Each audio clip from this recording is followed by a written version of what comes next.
What is going on, dudes and dudettes, gamers and gamettes, lads and lassies? Welcome to Season 2 of Games and Gamers. Danger and I... Season 2! Woo! Yeah, baby!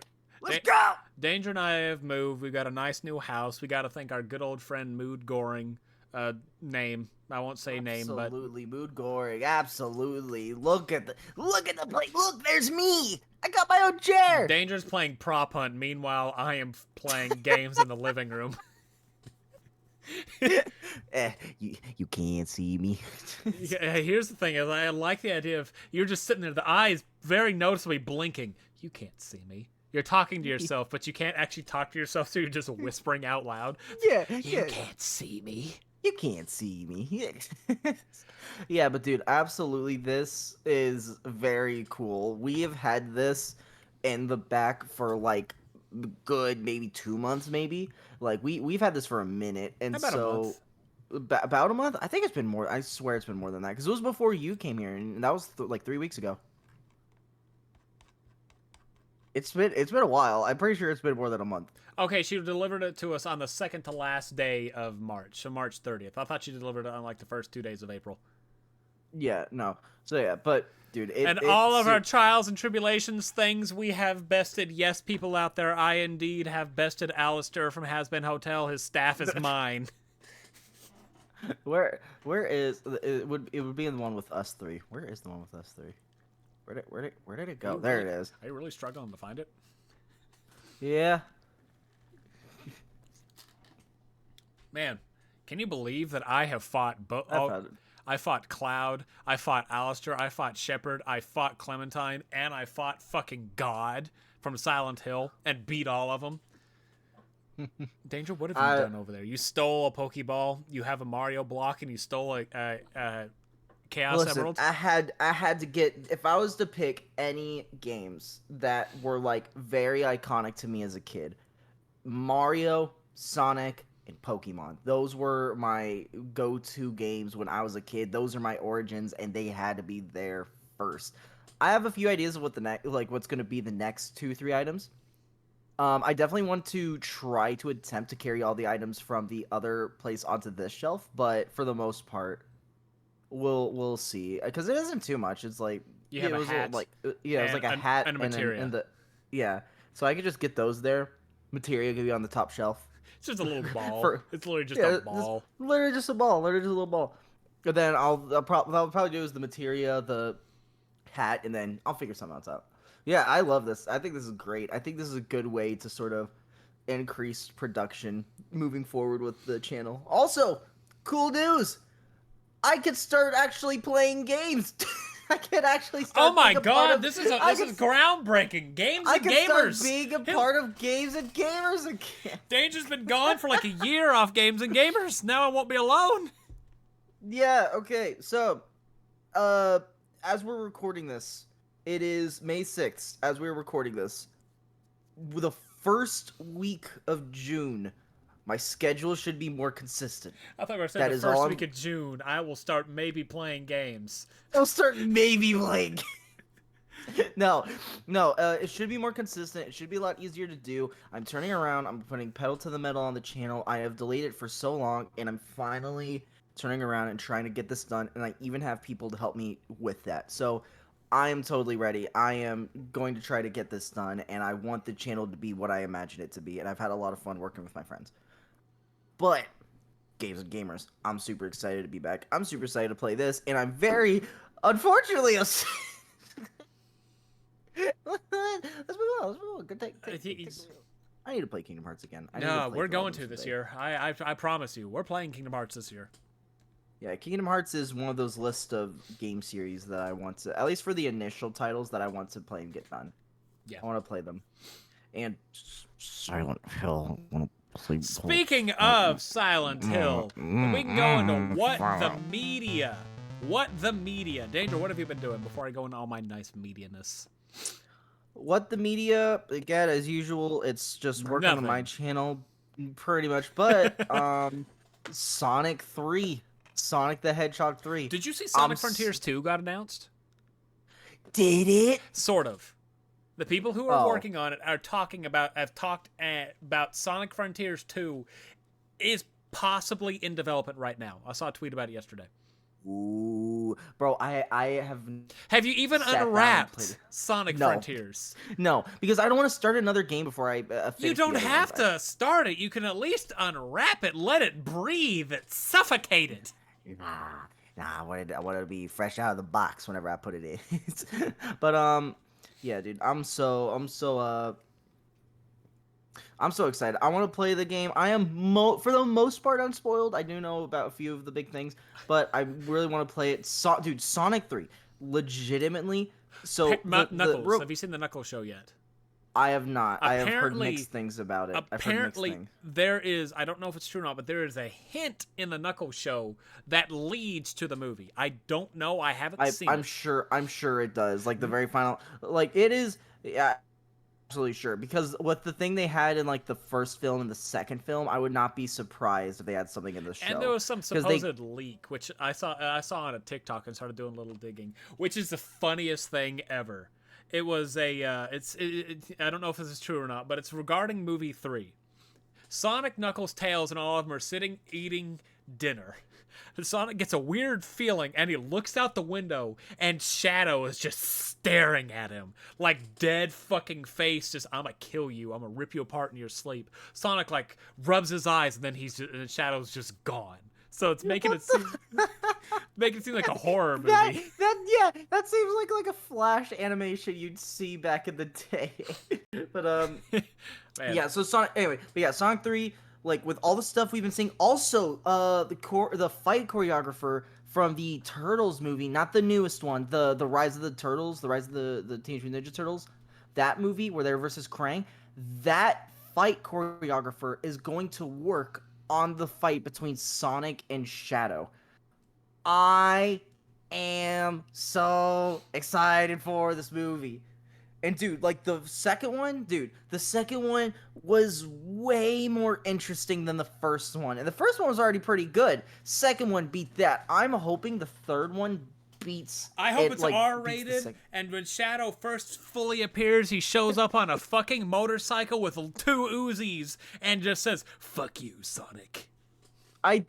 Part of me does want him, even if it's just to shoot robots. I hope he has a gun, or like maybe he attempts to shoot Sonic and then Sonic just dodges all of them. Yeah, everyone else, he just kicks him, punches him, but actually tries to shoot Sonic, but Sonic's able to dodge. I hope we get the iconic, like he like walks like through rubble, looks down and reloads his gun.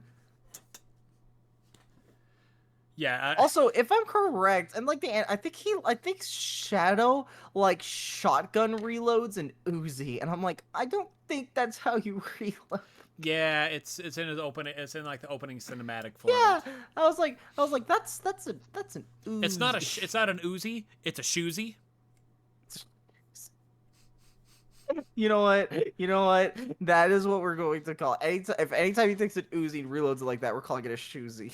Well, there's 2 ways to look at it. It's a shotgun Uzi or it's a shadow Uzi. Yeah.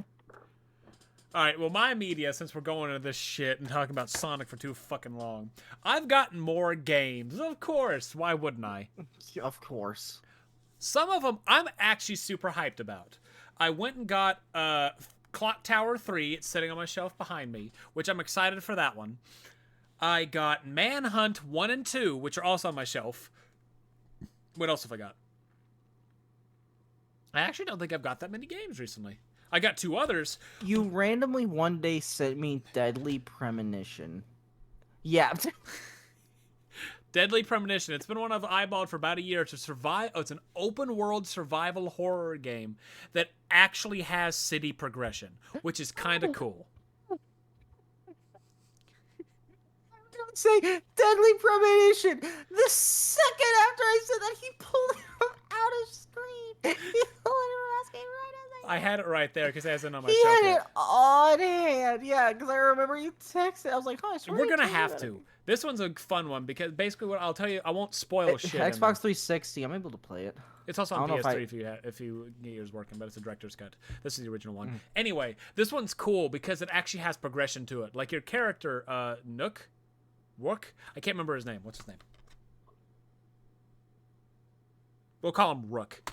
But Rook is you actually have to take care of him. It doesn't do much, but you can take care of him. Like change his clothes, make him take a shower. Otherwise, he will draw flies and start to stink, and people want to interact with him. If you don't shave, he will get burly, and people will be terrified of him. It's actually that kind of cool progression for an Xbox 360 game. Like, you have to take care of him to make the game easier. That's really cool. And these are just the new ones, not what I've been playing. I get the PSP version of this game. But Danger, did you know I now have Silent Hill Origins on PS2?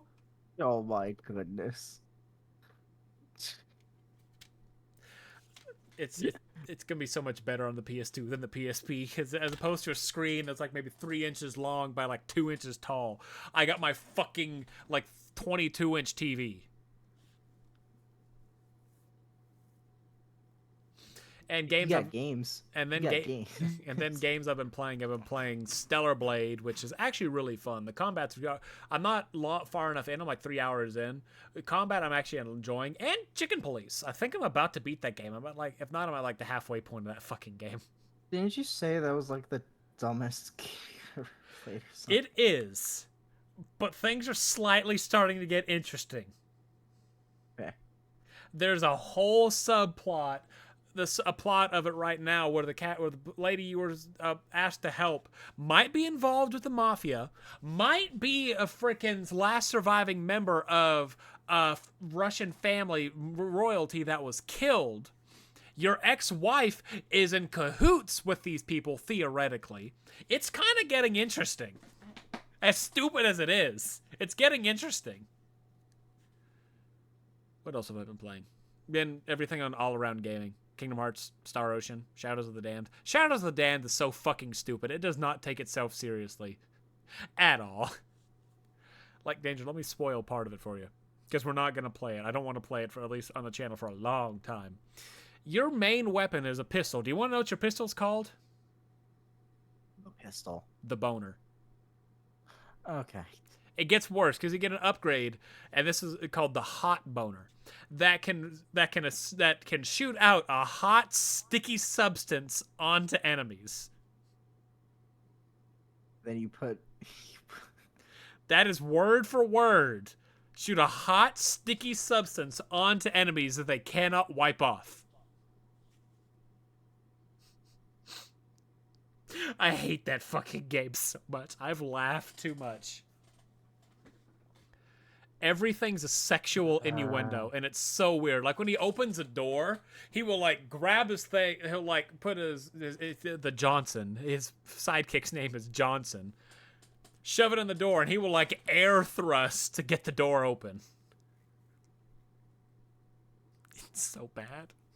It's so fucking stupid. Yep. Anyway, The Last of Us Part 2. So yeah, we're going into season... A year later. Oh, so also I've sent you the... Do you want to tell the story of when we recorded the first one? I'm just recording real quick. Make it TikTok. Make it TikTok, yeah, but I'm recording anyway. There's a river that way, so there's a whole creek here, right? Where I was like, we're not crossing the bridge, right? So we went this way. We're gonna walk all the way that way and come around. This man sees a plank. We just made a Last of Us episode last night. He's like, hey, like, let's do that. I was like, you know what? Fuck it, let's do it. All right, and now we saved 15 minutes. And now you wanna know what's even better? Huh? Now you and your brother can cross in 15 minutes. It's great. Of what literally happened the day after we recorded the first episode. The creek. That was that same day. Was it same day? Okay, I thought it was day after. No, it was same day because we talked about it. You can send me the thing. I'll edit it I'll send you the video edit here, but then also there's a fucking... There's a sequel. There's a sequel. It was like this. We went there. Do I still even have that video? I don't know if I have that video. I think I recorded my end. I know you did. I thought I did. Yeah, you should have your end. But yeah, it's so... Dude, it was so... Like, it was funny, but it was definitely not as, like, I have amazing. It was not as amazing or cool as, like, the first time. Because it was literally an actual giant plank. Also, the plank mechanic was far more used in the first game than it was in the second. Yeah. Anyway, so basically last year, 2023, when I visited Danger, he has a little like not creek kind of thing, but it's like an overflow that goes under the overpasses. I found a good old board. I think it was maybe a door, and I just plopped it over and we walked across it. This year, yeah. I found a piece of tin and plopped it over and we walked across it. Yep, you got it. We use different mats. It's supported. Trust me, I know what I'm doing. Trust me. I want to have your phone out. I put it away. Now he's got to record his POV. He's going to dump his phone right in there. You're good. No, like from my perspective, we walked up to the river, and here's the thing: it was actually kind of filled because it literally rained like 2 days ago, so it was still filled a bit. And so we were like, man, we'd have to walk all the way, and it's quite a far walk. Also, we learned as this trip is we can't even go that way, because it is blocked off. So we're like, man. Yeah, it is, because there was those huge tree and brush and stuff, and it would have been painful to try to blocked off, quote unquote. It would have taken a while to try to get through. Blocked off. I can't. We would have been through there in like 5 minutes.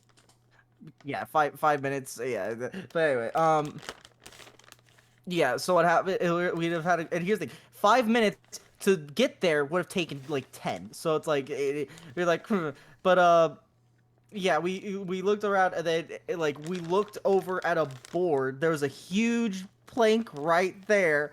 When I tell you, Hayden looked at me and pogged. He was like, and then I pogged, and we're like, no. And he went, yes, and he grabbed the plank, and I just heard the Last of Us music playing in the background as soon as we saw the board, and it was amazing.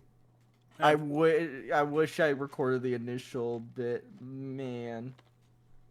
And then this year, like I said, there was a good old business that just happened to have a little pile of tin sitting around for anybody to grab that Hayden just grabbed.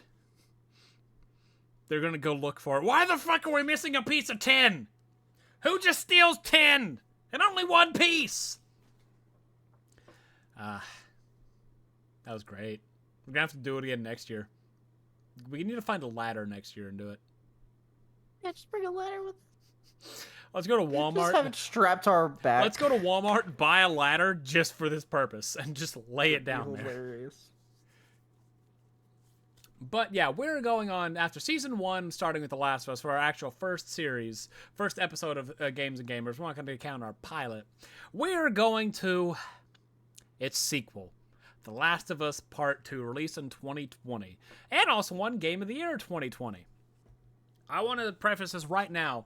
When The Last of Us Part 2 was first released, I was hyped.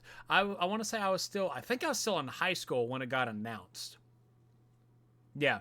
I want to say it's like my senior year when it got announced. One of the trailers was Ellie sitting and kill them. Like, basically, I'll walk through the valley of the shadow of death is that trailer. And Joel walks in out of the light and says, hey there, kiddo. That's how, so it was 2 years, at least 2 years before thing. So I got hyped up for it. Game released. I bought it day one. I did not pre-order it. I bought it day one, went to Walmart, bought it, and put it in. Danger's story is a lot different. He just went to Walmart and said, look, Part 2. Scanned it and then left and bought it. Yeah. Dude, when did the game come out?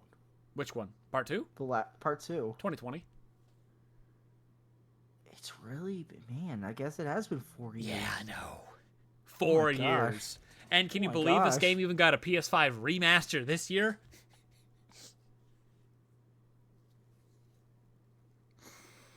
Naughty Dog, do something else! Anything! Jak and Daxter, Uncharted! No? I think a lot of people would be interested. I want to get into Uncharted. I just haven't yet.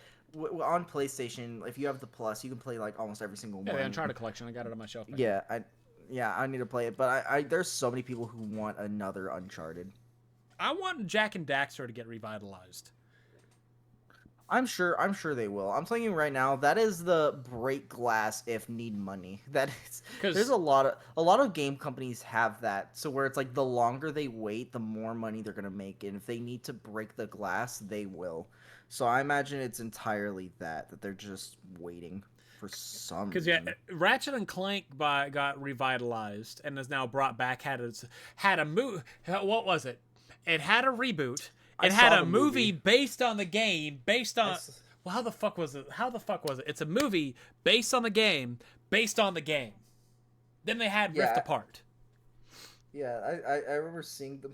It very much seemed like a video game cutscene. Like it very much was. I was like, did someone just throw a bunch of video game cutscenes together and call it a movie? Yeah, because my dad, Dad and I watched it. We didn't watch it in theaters, but like the first day it came to actual DVD, we actually watched it because I grew up playing Ratchet and Clank. I have like one or two behind me. The rest of them are over with him, but we've played like one Going Commando, Up Your Arsenal, Size Matters, Deadlocked. I think those are the ones we played. There's definitely other ones, but those are the ones that we played. I think there might be another one in there. Ratchet and Clank's whole thing is very much innuendos. Yeah. But we're not here to talk about that. We're here to talk about The Last of Us Part 2. So, Last of Us Part 2, I also want to preface this prior. I bought it and played it for like maybe religiously like 3 or 4 days and then didn't touch it for 3 months and then came back and beat it. I made it to the halfway point and then I just lost care, and Danger knows the halfway point. Apparently I don't, because after the second half, I didn't even know it was the halfway, because I was told it was the halfway point, yet it felt way longer. The second half felt way longer than the first half. It was not, because a lot more happened in the second half. That's why it seemed longer. Because think about it, there was a lot more character interaction in the second half than there was in the first half. Yeah. So probably if you just like ignored all story, did all the fastest way, then yeah, it would pretty quickly. It took me like over 20 hours. It took me over 20 hours to beat the game. Yeah, it's 20, 25 hours. It's similar to Requiem. I think I beat Requiem in maybe 18. But my goodness. Yeah, it's a long game. Just be warned, it's a long game. Long game. It's no Final Fantasy. Yeah, dude, no, seriously. Final Fantasy 16. Oh my, I love it. I love that it's a big game. It's a big game. It's a chunky game. Oh, just wait till you get the Rebirth. Yeah, dude, which I love. I personally love it. Well, I'm like, man, it's a big game. I do like whenever it's like long lasting. So, Last of Us Part 2. Let's get started with this. The Last of Us Part 2 actually opens up with Joel and Tommy sitting in a house. Joel's like messing with a guitar. This is what folks here call a guitar, just playing it. And he is informing Tommy of what happened at the end of Part 1. And if we need a recap of Part 1, I will do a quick little recap. Infection, virus, Ellie was immune. Joel was asked to take her to Firefly Base in Seattle so they could formulate a cure. They make their way to Seattle. Joel thinks of Ellie as his kid and decides, nah, that ain't going to happen whenever he finds out Ellie's going to be killed to synthesize the cure. And kills everybody and tells her that her immunity means shit. And they go back to Jackson. Yeah? Yeah. Okay. I'm trying to find a proper wiki. I'm listening. No, I'm making sure I had that right. Yeah, no, literally, like, so, yeah, just told her otherwise. You're useless. I hate to tell you, your immunity means nothing. You just won't die if you get bit.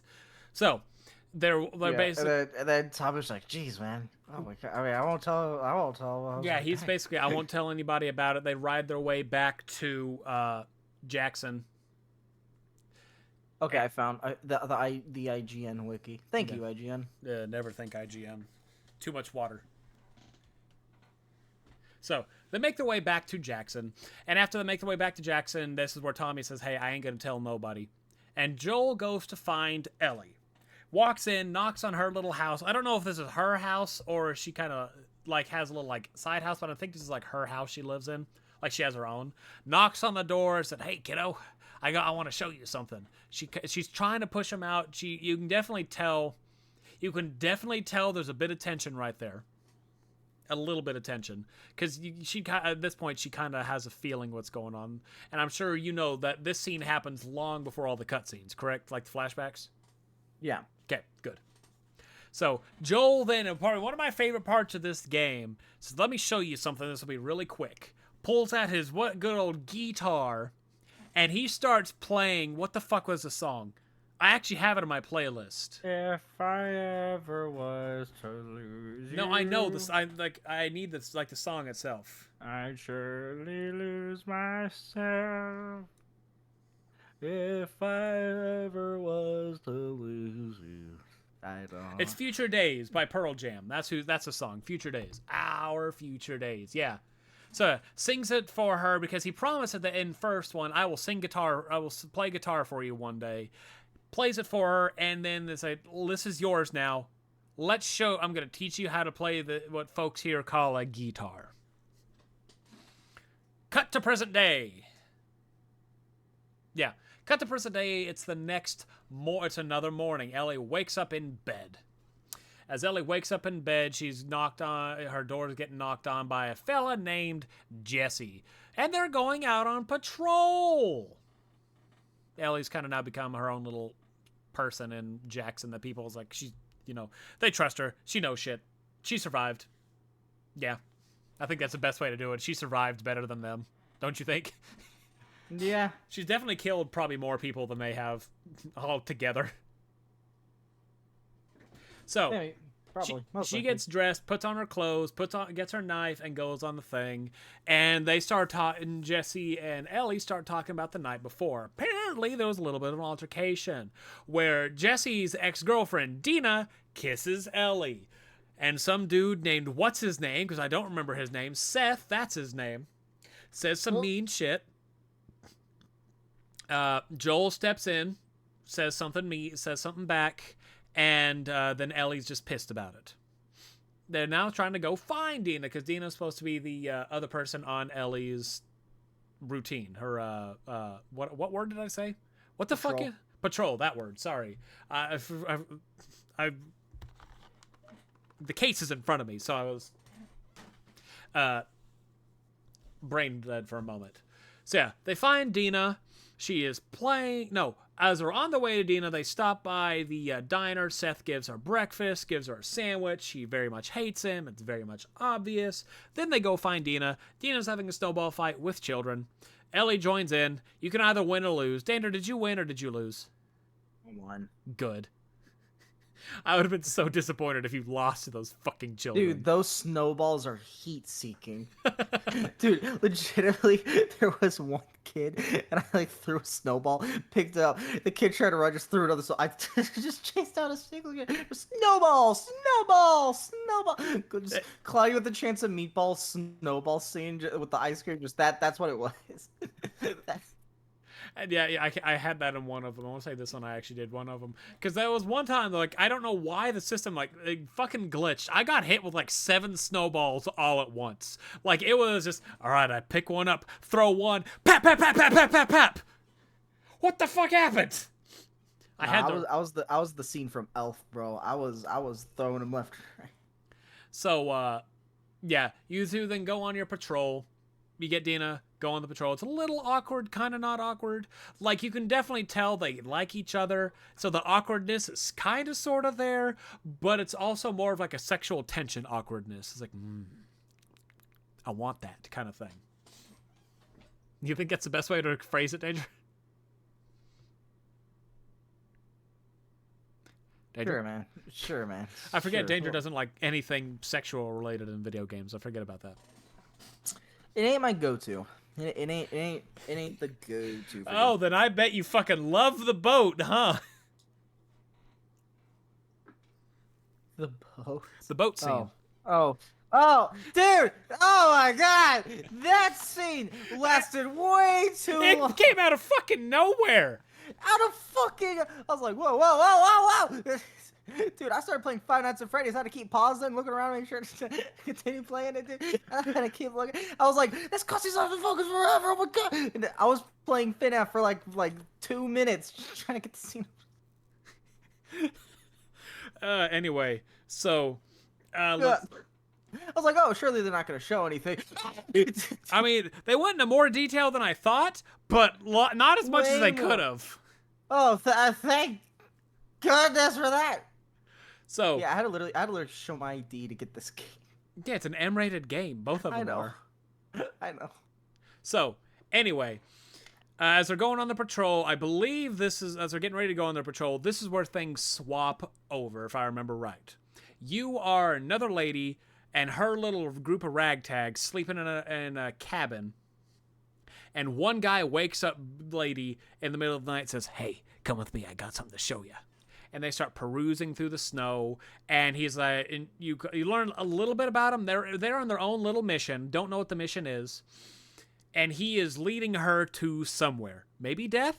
Maybe man? Who knows?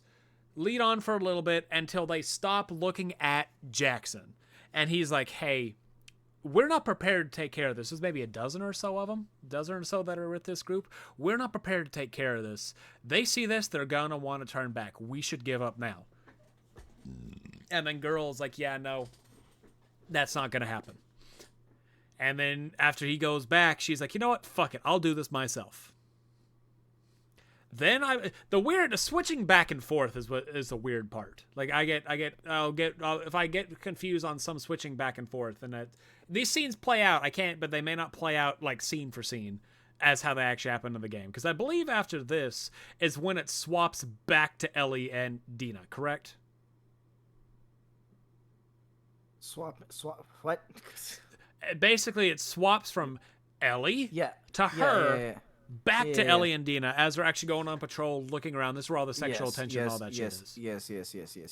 So they're perusing. They find some like infected that have inhabited a mall. They clear out the mall. You get to learn some of the new mechanics. The game still has stealth mechanics. That was a loud fucking truck. Yeah, what was that? I heard that. That was a truck. There's one funny clip I gotta send you. When I was like in that sort of area. I'll send it to you later. I don't know if you'll be able to get it from PlayStation onto the thing, but it was so funny. So they go peruse this mall, and like I said, they kind of have new gameplay mechanics. Now Ellie constantly has her knife. You can shiv clickers, which, oh my god, is so great. You don't have to get an upgrade in order to stealth kill a clicker. Yeah. I mean, you have to be able to craft them. No, she has her knife. She can just use her pocket knife. Oh, right. Okay, no. Yes, it's Abby that needs to. Yeah. Right. Which is it's so great doing this because Ellie can literally, if you have the stealth down, Ellie can literally just go like, shut the fuck up. Shut the fuck up. Yeah, goodbye. Yeah, dude, like upgrading, I definitely went with more of like the stuff. I don't think I even touched like the crafting ones, like craft better weapons and stuff. I didn't even touch that one. I will always go with the crafting speed after part 1 because whenever you can literally sit there and craft like shit and like that quick. Yeah.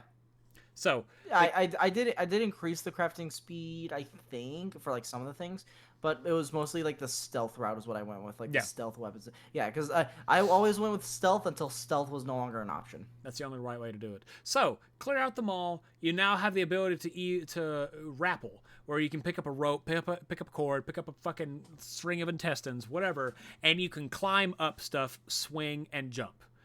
Adds another fun just level to it. It doesn't add too much to it in that sense. You can also go prone in this game as opposed to going crouching. You can hold circle, the crouch button, and go prone and just army crawl everywhere, which gets really cool in later aspects. I will say I prefer the stealth system in 2 to 1 so much more. I know it's a 4. At least there's something we could prefer in that case. There's going to be moments that you may be surprised that I actually do care for in this game more than the first one. I do. I do like this game. This game is good. Let's get like it. So anyway, after they clear it out, they are then need to go to the actual patrol area because a blizzard's about to hit. So they start frantically running through the snow until they find this old school library thing. Make their way in, and they find a good old weed stash while they're in there. Ellie and Dina. Dog's reaction here. Huh? Dog's reaction here. That's a lot of dead weed. So, let's see. They're in there. This is where where Dina and Ellie finally like really show off. Yes, they both have feelings for each other. And then it cuts back to Surprise Girl. Mystery Girl, who's now on her own and is like, I'm gonna do this myself. I don't need anybody. She goes walking through the snow, kills some clickers, kills some runners. Her system's the exact same.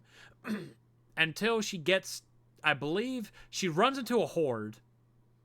She can't outrun, and as she's about to get killed, she gets saved. You look up, it's Joel and Tommy. Can I say something real quick? Sure. The first scene where you're supposed... I started fighting a zombie, then 3, then 5, and then it was a hand-to-hand combat against a 1v15. But here's the funniest thing: I actually stayed alive for quite a. Well, because this, you also thank you for reminding me. This game now can actually utilizes some of its hand-to-hand a little better. Because if you're sitting there hand-to-hand, you can dodge. I do like the hand-to-hand combat in this game. I do like it, but yeah, because like I punch one zombie, then dodge the third, punch the third, dodge the second, punch the first. Fight Club. Like, dude, the first rule about Fight Club. I don't know if I clipped it, but bro, I was fucking screaming, just like, holy. I was like, oh, there's a lot. And I didn't realize until after I died and went back in that I was supposed to just run. Oh my god, you're gonna hate Days Gone if that's how you deal with hordes.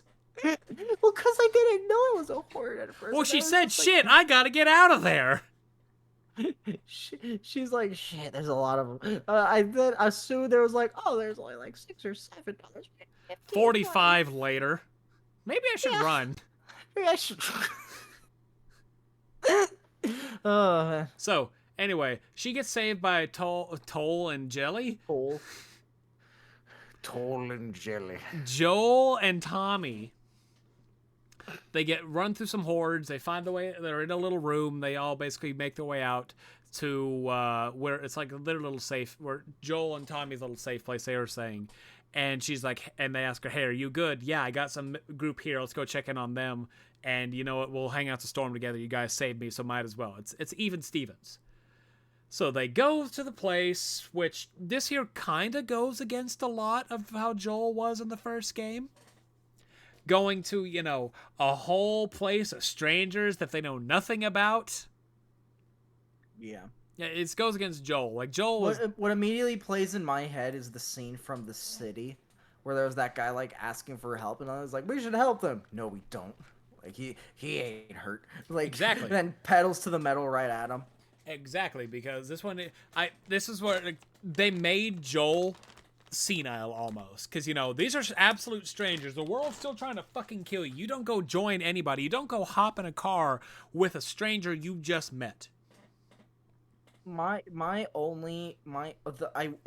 one thing that I think would have been a-okay is if before this they had something that like sort of like foreshadowing to, oh, like Joel's gone like soft, he's like more considerate, like just his character has changed since the first game, and they actually just, even if it was just like little like talk between Tommy and Ellie or something, just, or like Joel and Tommy, just something of like saying, hey, oh, he's clearly different. So then it's like, okay, clearly they said he was like not as careful. And then it's like, okay, makes sense to why now he'd fall for this. Yeah. Because it's been a long time. He's been used to the comfort of here. And while, yes, there's been dangers, he's been more open-minded. And that gets him killed.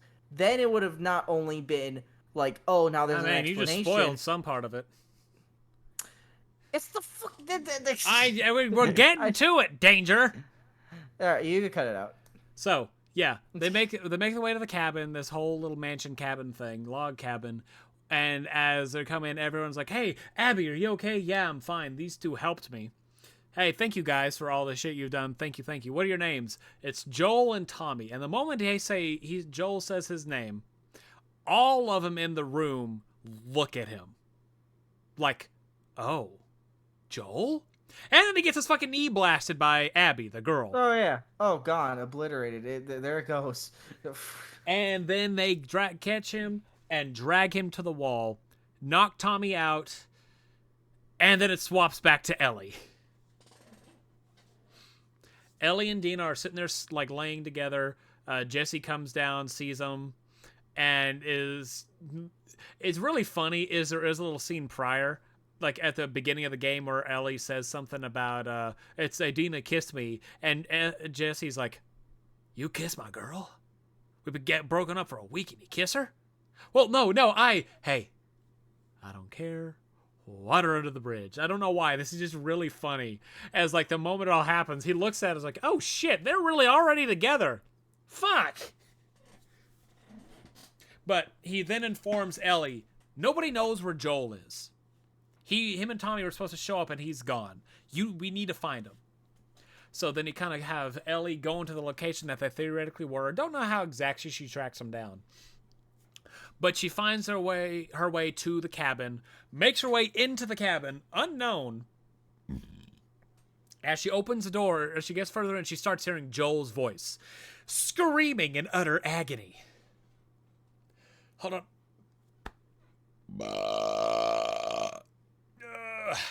Screaming in utter agony. Goes down the stairs into a basement thing, opens the door, gets thwacked, knocked down. She hits one of them too. Then she gets completely knocked down and pinned. She sees Joel pretty much dead on the ground, barely alive. Abby's sitting there with a golf club, which, by the way, golf clubs might not be this strong. I just want to point this out. And she's basically beat Joel to death. Ellie's like, please, Joel, get up, in the most heartbreaking scene of this game. Just a heartbreaking, a heart-wrenching, gut-wrenching. And you can even see as Joel's about to die, he still has consciousness and he's looking at Ellie in like the saddest way possible, that there's nothing I can do. Then Abby kills him, knocks out Ellie. After she leaves leaves Tommy and Ellie alive, which very much bad choice. Knocks him out and then leaves. Cut forward, what is it, like 2 weeks? How long has it been? It's been a little while since then. It was like 2 weeks or something, 2 or 3 weeks. So let's it was a good while after. It was more than a week. So let's just say cuts forward a month. Just give it a little bit of time. It's give or take a month. Ellie is kind of shut off-ish from everything. She gets visited from, who does she? Dina visits, and they're walking towards Joel's house is what's going on. Right? Yeah. Yeah. They're walking towards Joel's house. Yeah, because she wants to grab something from his place. Yeah. Walks through. You make it to Joel's house. Her and Dina are, anyway. Dina stays down low upstairs while Ellie just explores the house. She can look at everything. His guitar, all the drawings, everything that was his. Comes on down. And, yeah. They also find out... No! I fucked up. We did miss a scene. It's a night prior to that. Ellie's in her house. Tommy comes to visit. He's coming to check on her. And they're just basically talking, and he starts coming up with saying, hey, I may have an idea. Do we want to do this? How do we want to do this? Because we know Joel would absolutely do this. Yeah, for either of them. Yep. And so it's basically... Joel would entirely. Joel would have... Here's the thing. Here's the stupid fucking thing of it. Joel should have fucking torn that room apart. He should have. Again, I feel like with that whole scene, there should have been an excuse of a plot point, also an excuse for them to pull that off beforehand. Say he's getting old. Say he's getting tired. Say he's more kind. Say he's like, just have something there to be like, oh, this could happen. Because that wouldn't happen in The Last of Us 1. Let's just be honest. That would not happen in The Last of Us. So that's what I'm saying is that I wish there was more of an explanation in the beginning. I wish the beginning was longer, so it gave more of an explanation. Mm-hmm. then I'll be like, oh, okay. So yeah, basically, Well, I still would be like, that's stupid. I'd be like, at least it makes sense. It's stupid, but it makes sense. So then after, so yeah, they have the little heartfelt thing. That's what prompts her to go to the house. She's getting prepared to leave to go take care of these people in Seattle with Tommy. As she comes downstairs after grabbing the shit from Joel's house, what's her name? Martha? Mary? What's Start with an M. What's the fuck? I'm looking it up. Martha? Is it Martha? It is Maria. Maria! Okay, yeah, Maria. Maria's down waiting for Ellie, and she informs her and Dina, Tommy left, took a horse and just left. I want you to make sure my husband is not killed. And then that's basically their sign. They are allowed to leave. They go grab their horses, and they're on their way to Seattle. And yeah, this is like the first 2 hours of the game. Make your way to Seattle. As you're exploring through Seattle, you then start running into some new stuff. Puzzles. I say puzzles. You have codes you have to find to open doors. They're making it, it's basically like block off its quarantine zone, pretty much. Like you deal with in Last of Us Part 1. Quarantine zone and all that good old jazz and shit. Find some doors. They have to get the codes to unlock the doors. This game actually has it much more in depth as opposed to Last of Us 1, where you find a little sheet of paper that says, oh, the code is 222225. This one is you find the code, you have to remember the code and put in said code. You also have to use a grapple system because you get the cables. You find like generators, throw them, cable on, get power to shit. They are going to Seattle to find Tommy for 1, and 2 to get fucking sweet revenge. So, make the way through to Seattle. They find their way. Danger may start remembering these parts a little better because these are the smaller parts. Because I'm skipping a little bit of it because it's insignificant to the whole thing. You get to do a little bit of open world exploration, like go explore Seattle, which I really do like the open world aspect of this one, where you can just go run around and do stuff. How'd you feel?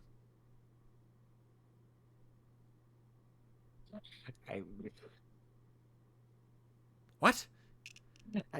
I'm just thinking about the game, and man, I'm just disappointed. The open world was fun. The open world was fun. The open world is cool.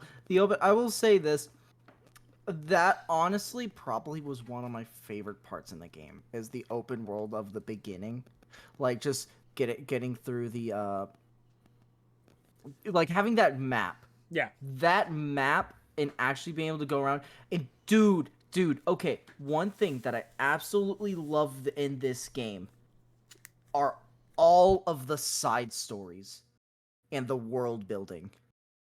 And the fact that stories connect to stories, and then stories actually connect to, like, things you can find. And things you can find connect to making your, like, to finding treasure, like, not treasure, quote unquote, like, vaults and stuff. Like, in locations. And there's also, like literally a body, just a dead skeleton body can tell a story with what they're wearing or what they have on them. Right. And then you'll read a note. It's like, oh, it connects. Gosh, the detail. I texted you. And I said Boris, I think that was the name. I think the story of Boris.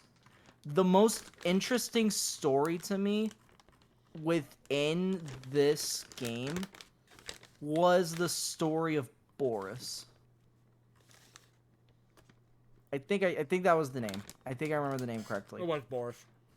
It was Boris? Yeah. That was honestly one of my favorite story. Like, not favorites, interesting. It was sad. It was very sad what happened. There was a whole bunch of chaos going on, and this guy was in the middle of it. But yeah, this doesn't happen in the first one. This doesn't happen later in the game, but it doesn't have any relevant story to the area that it's in. It's just a thing, and so it's not really spoiling anything because it's just something in the game. Yeah, there's a bunch of lore. Yeah, there's a bunch of really, really good stories. So, what are they? Where all are they going? Because I know right now they're trying to find. They're trying to find people. They're in general just trying to find people, and then power. They're looking for gas. Remember? No, that's I'm skipping that little part because that doesn't add anything to anything. They got to go find gas to open a door. After they go through the gate, they find a hotel. Isn't that the? I thought that's when they got jumped at first. That's a little later. Jumped. That's later. Okay. Because they find the hotel that has the Marsh House. The Marsh House? That's Walking Dead. Whatever. It's a WLF building they find that has all the clickers and shit in there. That they find, I believe, is whenever maybe they get jumped in there. A little late while they're in there too. Basically, they go running through some places. They find a hotel. In this hotel, they find some people in there that were killed by Tommy. Yes, one was killed by Tommy, and they find a map. Yeah, it's where, and then she explains that like Tommy's method of or Joel's method as well is like ask two people a question if the answers line up. Yeah. Like separate them, ask them both the same question, and wait until their answers match. Yeah. And then, God, I'm trying to remember where they go after this because one of the people are dead. Then I think they're trying to find what's her name, Nora. Is that her name? Not Nora. The radio tower. They're going to the radio tower, TV tower. I know that. I think it was Nora. No, it's not Nora. Nora's the one they deal with in the. You're right. Nora's the hospital. The hospital. Yeah. Who's the other one? I don't know. I don't remember her name. Leah. That's her name. So anyway, they end up doing a little more exploring. Find a theater. Yeah. Find a theater. And this is where they're going to set up their main shop and all that stuff. They get everything powered on. Then next, I believe, that's all the same day as whenever they go kill their first person. They go to the radio tower, find this lady, kill her. No, they find her dead still. But then they also find more pictures of everybody. That's what it is. Kill her in this fun little exploration. Deal with that WLF for the first time. Not the WLF. Yeah, it is the Wolves. I'm thinking Fedra. I have it backwards. Fight the Fedra. Kill her. We'll find her dead. Take these pictures. Go back to the theater where everything is because this is what becomes their main base of operations. Get power restored. Ellie takes a break and naps. Dina gets a radio working and starts intersecting their frequencies so she can start hearing what's going on with everybody. Day 2, because this is Seattle Day 1. All that's Seattle Day 1. Seattle Day 2, if I remember right, at the end of Day 1. This is it at the end of the Day 1 where we learn the Dina stuff, right, Danger? I think so. Yes. So I want to point out a fun little detail. I don't know if you picked up on this because you know how I am with my details. Yes, you dissect games. You can walk around with Dina, and every once in a while you stand still. Did you happen to notice she would put her hand to her stomach and look down? Wait, I do think I saw her do that once. I think there was once I saw her do that. After altercation, she will do it. And if you stand still long enough, she will do it. Dina's pregnant. She's like 2 months pregnant. 2 or 3 months pregnant at this point. Naughty Dog with their Easter eggs. That's not an Easter egg. That's just that's just detail. Easter eggs are referencing something else. True. What's the foreshadowing? Detail. Details. So yeah, she's pregnant, and then it finally gets revealed that yes, she is pregnant. She says it officially, so now we know. And Ellie's pissed, not because Dina slows her down, which she does not, sort of, but because she's pregnant and decided to come on this journey with her, where death could be possible. Calls her useless and in the way. They make up. Dina's sad. Ellie plays guitar again. Take On Me. I really wish, you know what would have been the funniest thing ever, Danger? If we got Rick rolled in The Last of Us. Never gonna give you up. Never gonna let you down. So yeah, next day, Ellie is now using these radio frequencies because this is what Dina did the night before. She stayed up to make up for kind of being useless because, yes, she lied to Ellie about being pregnant. And she starts getting all these interference frequencies and figuring out where bases are. So Ellie at least kind of knows where to go, which is great. Now I believe is where she's going to the hospital to deal with Nora, if I remember correctly. Right? Yes. Yes. Wait. Was it? I thought that was after she came back. I thought... Was Yeah. it when... No. because I thought she going... left, came back, then figured it out. Am I wrong? She's going to the hospital, 1, to take care of Nora, 2, to grab some shit for Dina. Who does she take on? Who did she go after prior, then? Don't remember. I thought she went after someone beforehand. Okay, so it was day... No, we're at day 2. We're at day 2. Hillcrest. That's a base, I know that. So you leave, you look around. Yeah, it's like explore. I think this is the area with Boris, actually. Yeah, this is the Boris area. Was she going to the hospital? Yeah, she was. That was the thing. The whole thing was she was trying to get... So she was going to the hospital. But okay, so you know what happened? I think it was like while I think it's while Ellie went to go rest or went to go do something. That's when Dina was listening, figuring it out. That's what it was. Okay, my brain was saying there was something before that. Bless you. My brain was saying there. Bless you again. My brain was saying there was something. You only get one more of those. My brain was saying there was something else beforehand. But yeah, so she like rested, went up. Dina told her, then she went to the hospital to go grab supplies. Yeah, because Dina was under the weather. Yeah, and then Hillcrest was where the story of Boris was, and I think this is where we got the dog's introduction. Yeah, it will be. It is in this interesting enemy type. Son of a bitch, another one's coming. Bless you again. Okay. Mother of God, I never sneeze on my own. It's always whenever I'm recording or streaming. Always. I'm also looking through the thing to make sure. Oh, come on. Fucking dual screens. Fucking go down. Son of a bitch. Saravina Hotel. What if part 1 is just talking about the first half, then we do Last of Us part 2? Hell no. Leah. So you are going after Leah. Yeah. Going after her. Yeah, so what it is that you go to Hillcrest, and then also you run into the Seraphites. That's day... Is that day 2? No, that's day 2. You go to Hillcrest, because you're on your way to the hospital. Then you end up running into... Then you also run into Jesse during that time, too. Yeah. Man, I wish you liked this game more to remember more about it. We actually no. No. Don't we meet him later, like after the hospital? Because I don't think he's there in the initial point of getting to the hospital, no? You meet him on the way to the hospital, because you also hear about some rogue sniper.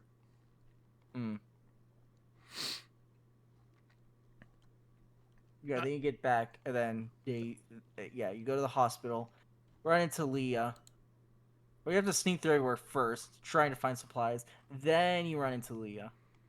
And then this is where the roles kind of change. And while she doesn't have... This is the first time she gets someone who was alive from that day. I apologize for that very split-second cut, folks. Danger and I got lost. This is a massive game with a lot of details. So we're going back at day 2. Leaving Hillcrest, cutscene, Dina says, hey, take care of these things. And this is how you take care of them. She's been staying up all night to help Ellie out. So you're going to, I believe this point is you are trying to get medical supplies for her. Dina, who is not feeling good. That's why you're going to the hospital for 1. So, yeah, make your way through. You then find yourself in probably one of my favorite areas of this game after you do a little bit of the exploration, is a nice jungled area. It's completely overgrown. You, like, completely change scenery itself. And I like this area. You then hear a whistle that I cannot do because I cannot do that whistle. And now you are met with another faction known as the Seraphites. Seraphites are very much cult people that live amongst the trees and do not like anything from the old world. Seraphites. I like the Seraphites. It's really cool because they're fun to interact with. You start playing it on the harder modes. Andrew, what mode did you play on? I think I played on the normal, like, middle ground difficulty because I wanted the experience, but also I wanted to get the game beat. I didn't want to. If it was my own game, I would play on the harder difficulty if it was just myself. But because I was needing to beat it within a time span, and even then, extended it by like 2 weeks. I played, because you play it on, I play people out there, I played it on New Game Plus, because I already beat this game before. You play on a mode, it basically, let's say if you play New Game Plus, normal, it's basically hard mode. Then hard mode is like extreme mode. Extreme mode is almost at the same level of grounded. Pretty much, when you play on New Game Plus, every difficulty is increased. So if you play on the hardest mode, New Game Plus, you were playing the hardest variation of the game. Pretty much. And I did not play on the hardest mode. I played it on, like, the second hardest, because it goes, like, it's Survivor, then Grounded, but it's, like, easy, or it's, like, narrative, easy, normal, hard, Survivor, Grounded. Something like that. I played it on hard, so it almost had the same difficulty as Survivor. And I like the Seraphites, because they call in quite frequently with each other, and I don't know how often... No, side fucking tangent, because this just crossed my mind.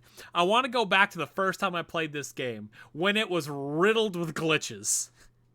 Danger, did I tell you about one of my favorite glitches I've ever actually seen in a game? No.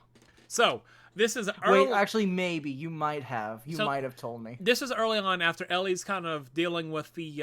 it's in day 1, when she's going to the tower to deal with, what's her name, Leah.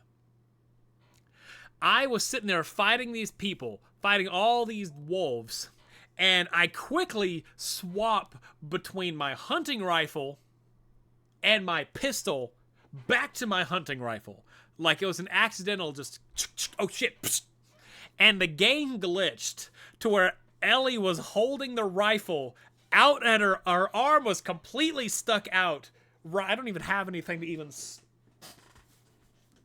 like this. So she's aiming and shooting that. Sight's still here, but the gun does not register right. So it's aiming, but it's shooting like at a fucking slant. So if I'm aiming straight ahead of me, the gun's at 90 degrees. It's shooting at a 45-degree angle. So it's supposed to going straight. The bullets just go pew, slant across the fucking screen. And it was every weapon I had did that. Her arm was just stuck out to the side. It was funny. And the reason I'm going on this is because I've experienced another glitch in the Seraphite area. So, it was on the left side of the screen. There was some trees you could hide in. I go prone a lot in this game. I like the stealth aspect of the game. Going prone makes it really easy to lose them in the tall grass because there's tall grass. I found a hole in the map where, like, the wall and the floor was not connected. So as Ellie, I was terrified. I was hiding from him because I was not doing good. This is the first time I ever played. I was out of stuff because I wasted it. I crawled into this crawl space, stood up, and realized I was outside of the map. It took you a moment. Like, wait a moment. Well, this was like the first game-breaking glitch I ever saw. Let me rephrase. It was the first game-breaking glitch I did not trigger myself knowingly.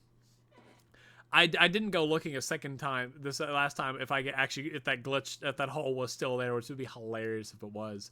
But I could like crawl around and like go outside the map. I found a spot to come back into the map, and then for like the next hour, the game did not register anything seeing me. That is amazing. So I'm crawling, so I'm walking through, I'm being all stealthy, and like, I want to say it like clicked whenever I was dealing with, like, some of them were in front of me.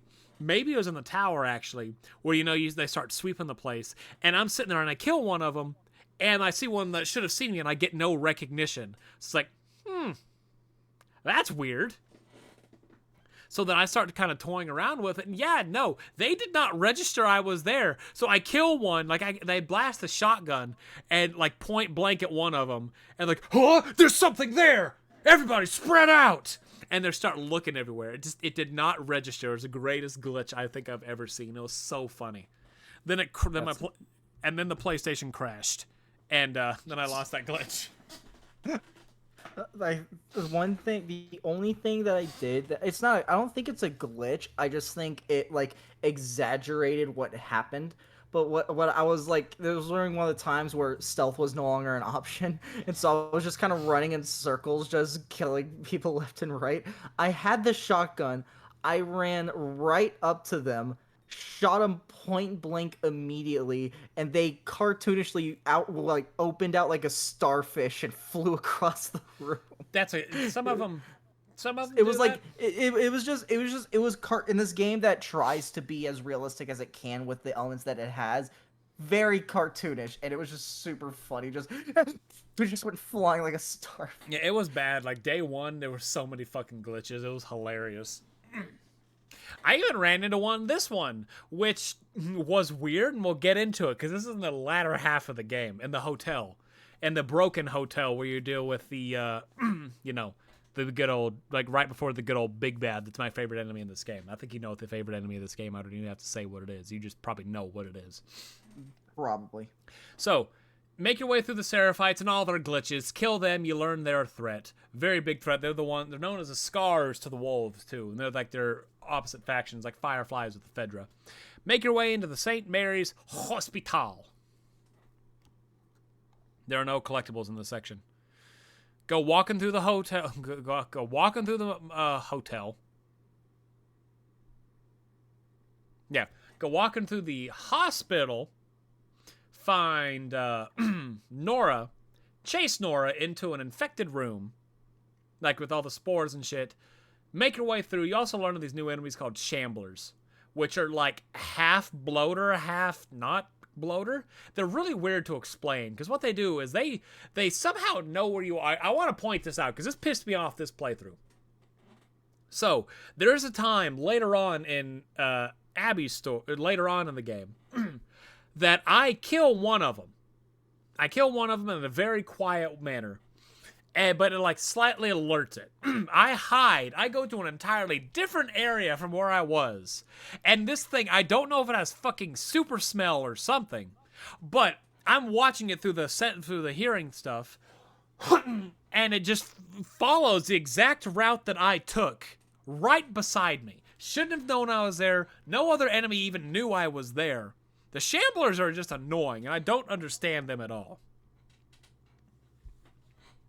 Anyway, grab supplies, Nora's dead, make your way back to hospital.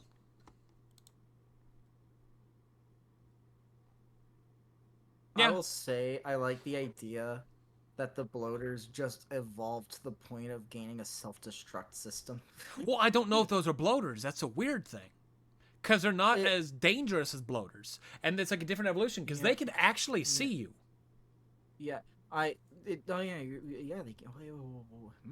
Yeah, you're right. So I guess I wonder, and honestly, if they do actually make The Last of Us Part 3, I think it'd be very interesting to expand on the fact of, depending on different situations and different survival types, they evolve. So, like, when they evolve, they don't just evolve, they actually go based off what makes it easier to kill humans. Because if you have a self-destruct system, if you're built like a tank and can self-destruct without dying, that's a pretty good evolution system. And so it'd be very interesting to see if they would expand upon that idea. I feel like it should be like a environmental. Like those in the cold would have a different evolution state. Those that are near more bodies of water could theoretically, as horrifying as it would be, could swim. Like each one where they are is they just evolve differently. Could you imagine you're just swimming next to you, you'd see a fucking mermaid clicker just come out of the water and go, ah! Can't kill you. That'd be terrible. That'd be cool if it was built more like how a frog is, instead of a mermaid, has like these like webbed hands and feet. Just I know, but again, I mean, if it was a mermaid, the reason I chose mermaid is because the old siren song shit like that. Mermaids are actually evil killers. That'd be hilarious. That's what they become. They're click mermaids. Mermaid clicks. Dude, literally one clicker just like did like a different melody, and it actually got a person curious, killed him, and it's like, oh, it's like acting, like making this sound actually attracts people, like because it sounds either like an actual person or sounds like music or something, and then that, like, so it's like they basically evolve into the legend of a siren. That would actually be cool. And they just have mimics overall. Like one of them, we're gonna use your favorite thing that we've referenced a lot, surprisingly a lot, the bear from Annihilation. You just have something like that. It's not my favorite thing. Don't like it. Anyway, day 3, you are, because day 2 I also believe you don't find. I thought you found Jesse on day 2. Yeah, I think so.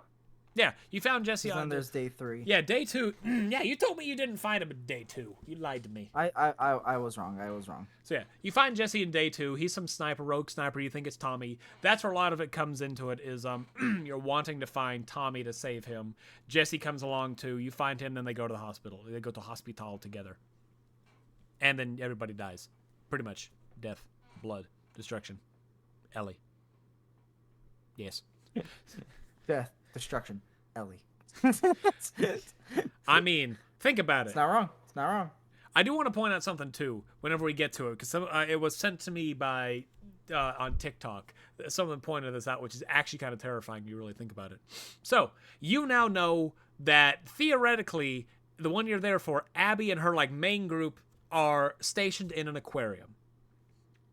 So you and Jesse decide you're going to go to the aquarium. Jesse, go through. You got Dina there. She's staying nice and tidy. A lot of it's just small stuff. You can see remnants of the old world, too. Which I do like. I'm always going to like the remnants of the old world where you get to see like how the world was and these characters that were not alive in it. Like they go to a little like library thing. And in this little library corner, you have like an Alice in Wonderland where these mushrooms are cutesy little things. And Ellie's like, man, can you believe they used to think these things were cute? Yeah, and they were like, man, like, Ellie was like, man, that's messed up. Or I think it was like Jesse saying, wow, it's messed up putting it in a library. Mm-hmm. And then Ellie was like, you have to realize, like, it was a different time back then. Like, back then, mushrooms were nothing. Like, no worry in the world. It's like, Yeah, mushrooms are just shrooms. They're just there. Speaking of which, mushrooms have mysteriously started growing nearby where we live. Oh, same. It's all this rain. Weird. It's all. Yeah, it's the season. Yeah. I don't know about how much it's rain for you. Oh, no, there's a lot of rain. Yeah, there's a lot of rain. I know. It's a lot of rain. It's awful. It's awful. Yeah, and with working, I have to go outside sometimes, and so it's not fun. Yeah. So, anyway, continuing on through, you need to steal a boat to get to the aquarium because you don't know how to get there aside by water. So, steal a boat from the wolves, and then you get a little bit more of exploration. Because at this point, you are split up. When you make it to this boat, you and Jesse are deciding splitting up because they hear rumor of, hey, Tommy is over here. Because the way this day actually starts is Jesse is told that, yes, Dina's pregnant, and he wants to get her back home where it's safe. Ellie says, hey, we'll find Tommy, and the moment we find Tommy, we'll head back here and we will leave. And that's what the plan is just to find Tommy. That's where they're actually going right now. But Ellie knows of the aquarium. As they're doing some exploring, they start hearing of where Tommy might actually be. So they then meet their split point, which is where they steal the boat. And Ellie is like, no, I'm going to go deal with this. You find Tommy, take him back to the theater, which is already a very bad sign in all this. So they split up. Jesse goes to find Tommy. Ellie goes on a killing spree yet again. Ugh. And I like this part with the boat, because this brings back the open world to not a massive degree, but you do have the degree of you can go explore. Hey, look, here's a house you can go explore. Here's a good old broken boat. Here's fucking Titanic. All these cool things you can go explore. You can run into the faction, run into the wolves, run into the Seraphites, run into the infected. It's really cool. No matter how much hate that this game might get, it has a very expansive world, and I will not deny that. It's done very well. Like, yeah, no, it is super cool. The world building is insane. The look is great. A lot of things being like, dude, okay, like one thing which it happened already, but like the tunnel of trains, Yeah. that was super cool. And the tunnels were basically where we saw what happened is where you are informed by Nora where Abby supposedly is, and that's the aquarium. Because she breathes in the spores, and Ellie's like, I can either let these things kill you fast or kill you slow, or I can kill you fast. Now tell me what the fuck I want to know. Then she saw aquarium. Yeah. Yeah. Ellie. Yeah. Nah, you have to realize this is the first time she got to, because the last three people were killed already by Tommy. And so this is going to be the first time she actually got to someone who's alive. Well, this scene does not make sense to me, because this is basically after she kills her first person, she comes back traumatized. And Dina helps her cope through it. It does not make sense to me as to why this troubles her in any way, shape, or form. Because she killed people in one. She shot a dude in a hotel in one, and her moment there was, oh, I think I'm going to be sick. She's killed before. I do not know why. And she's killed, say, 50 to 100 other people before this one. Why now does this one character who has a name that she's killed become such a problem? Why? The characters are being changed from their original aspect. Joel is no longer is carefree and will go hop in a room full of strangers. Ellie, who literally spends 5 hours prior killing people, then gets upset she killed somebody. It makes no sense. The characters have changed. That's just me. So, yeah. Make your way to the aquarium with the boat. Boat runs out of place. You can't go. Get further on in. Fight a bloater. You do get to fight a bloater. Which I like the bloaters. I still like the bloaters. And another thing, because we're kind of getting to the end of this, is throughout this entire section, you get flashbacks. You get flashbacks with Joel and Ellie. One of which is Ellie's 15th birthday? 16th birthday. One of her birthdays, it's 15 or 16. Joel takes her to a dinosaur museum that also has space. Her two favorite things. It's very cute, it's very sweet, and it's all that. You also learn that Ellie can now swim, backstory-wise. And it's just her enjoying being a kid. Joel treating her like he's the dad, which is really cool. I really like these scenes. It's all sorts of fun. Another one is they're exploring like an old hotel. And this is where they run into a bloater. And let me tell you, you want to know what's fucking cool about that scene where they run into the bloater? Yes. In like the arcade area? Yeah. Dude, that was cool. Joel, Ellie, it's a fight you cannot win, because I was really curious. I said it to against the bloater? Yeah, in the flashback. Oh, okay, flash. I'm in the flashback section right now. Yeah, okay, yeah.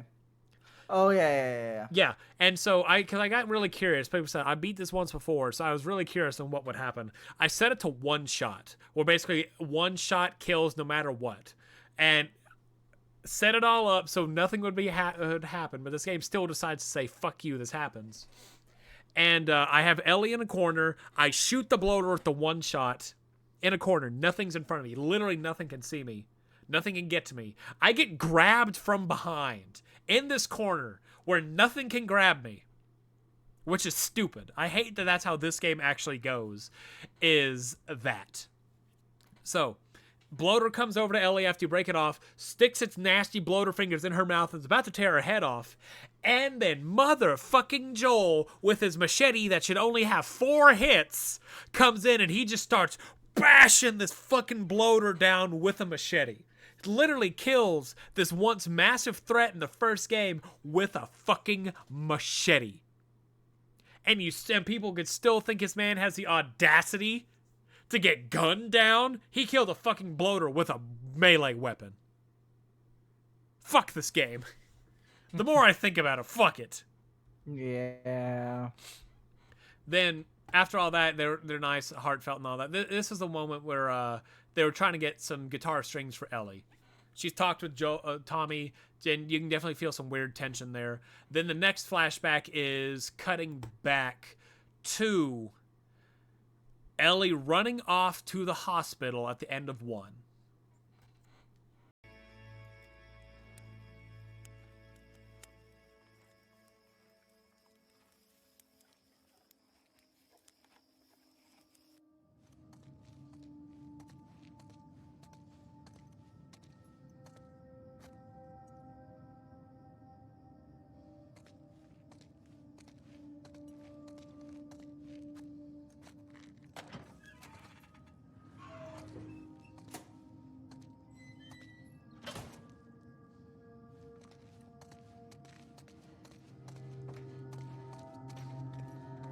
Left a lot of stuff behind.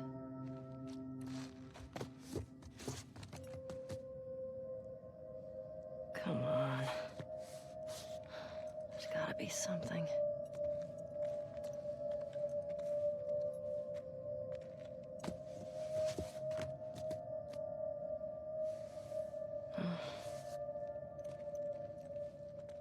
Why'd you all leave?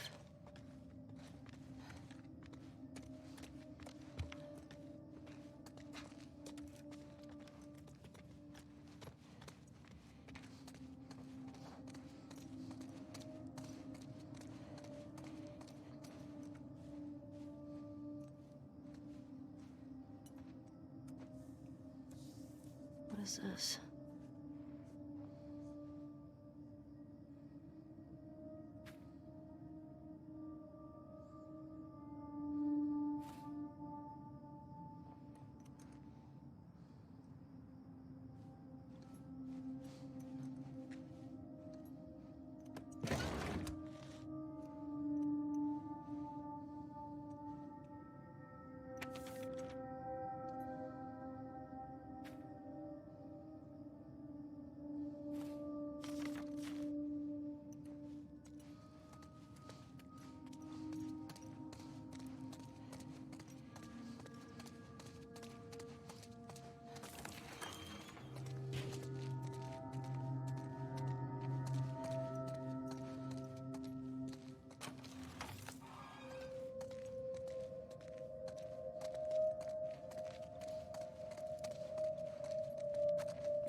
Most people have left already. I don't know which group I'm gonna join. I was one of the ones that wanted to go after the smuggler and the girl. They said, even if we found her or by some miracle found someone else that's immune, it'd make no difference. Because the only person who could develop a vaccine is dead. Or by some miracle found someone else that's immune. It made no difference. Found someone else that's immune. It made no difference. Because the only person... Ellie!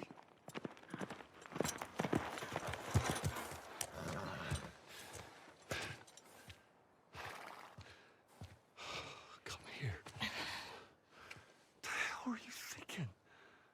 Running off in the middle of the night like that. You talk to me. You don't just leave me a goddamn note.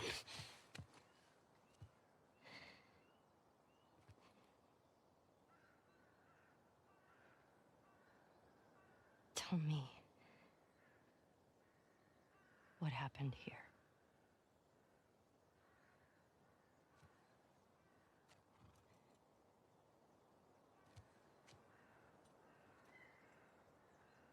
If you lie to me one more time, I'm gone. You will never see me again. But if you tell me the truth, I'll go back to Jackson.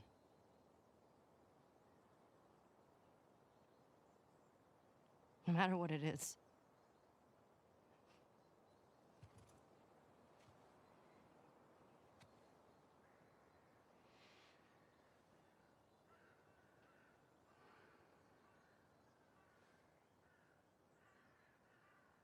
Just say it.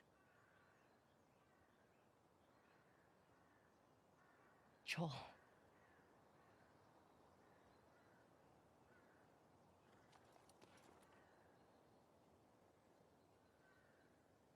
Making a vaccine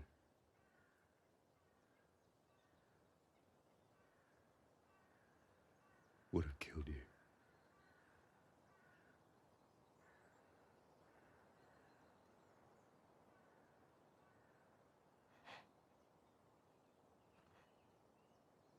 So I stopped them.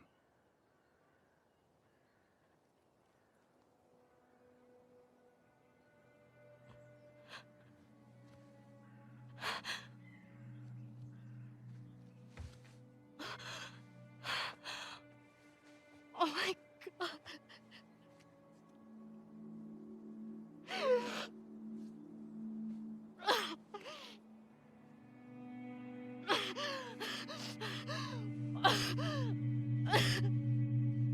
Don't you fucking touch me!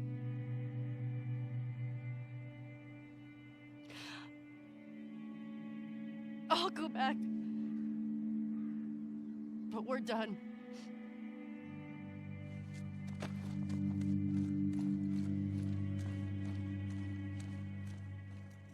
And that is the last time they talk for like 3 years. 2 years. 2 years. Yeah, she's 17 at that point. At least that we know of, I think. Like they had zero communication, or is it that it was zero? It was zero altogether. It was later stuff that kind of gives up on this because later on in the game, she's like, "Hey, don't ask Jesse about my patrols, that shit. He cannot ask about Ellie. He's asking other people how she's doing." So they had no communication whatsoever because she wanted nothing to do with them. That first night of the game where Ellie and Seth have their little altercation with Dina and all that, is the first time they interacted with each other in like 2 years. Which is absolutely saddening. But we'll get into the sadness later. We are at the aquarium. Make your way into the aquarium, and the moment you make your way into the aquarium, you are attacked by a fucking dog. Pretty much. Shink, shink, shink. Stab, stab, stab, stab. Yeah.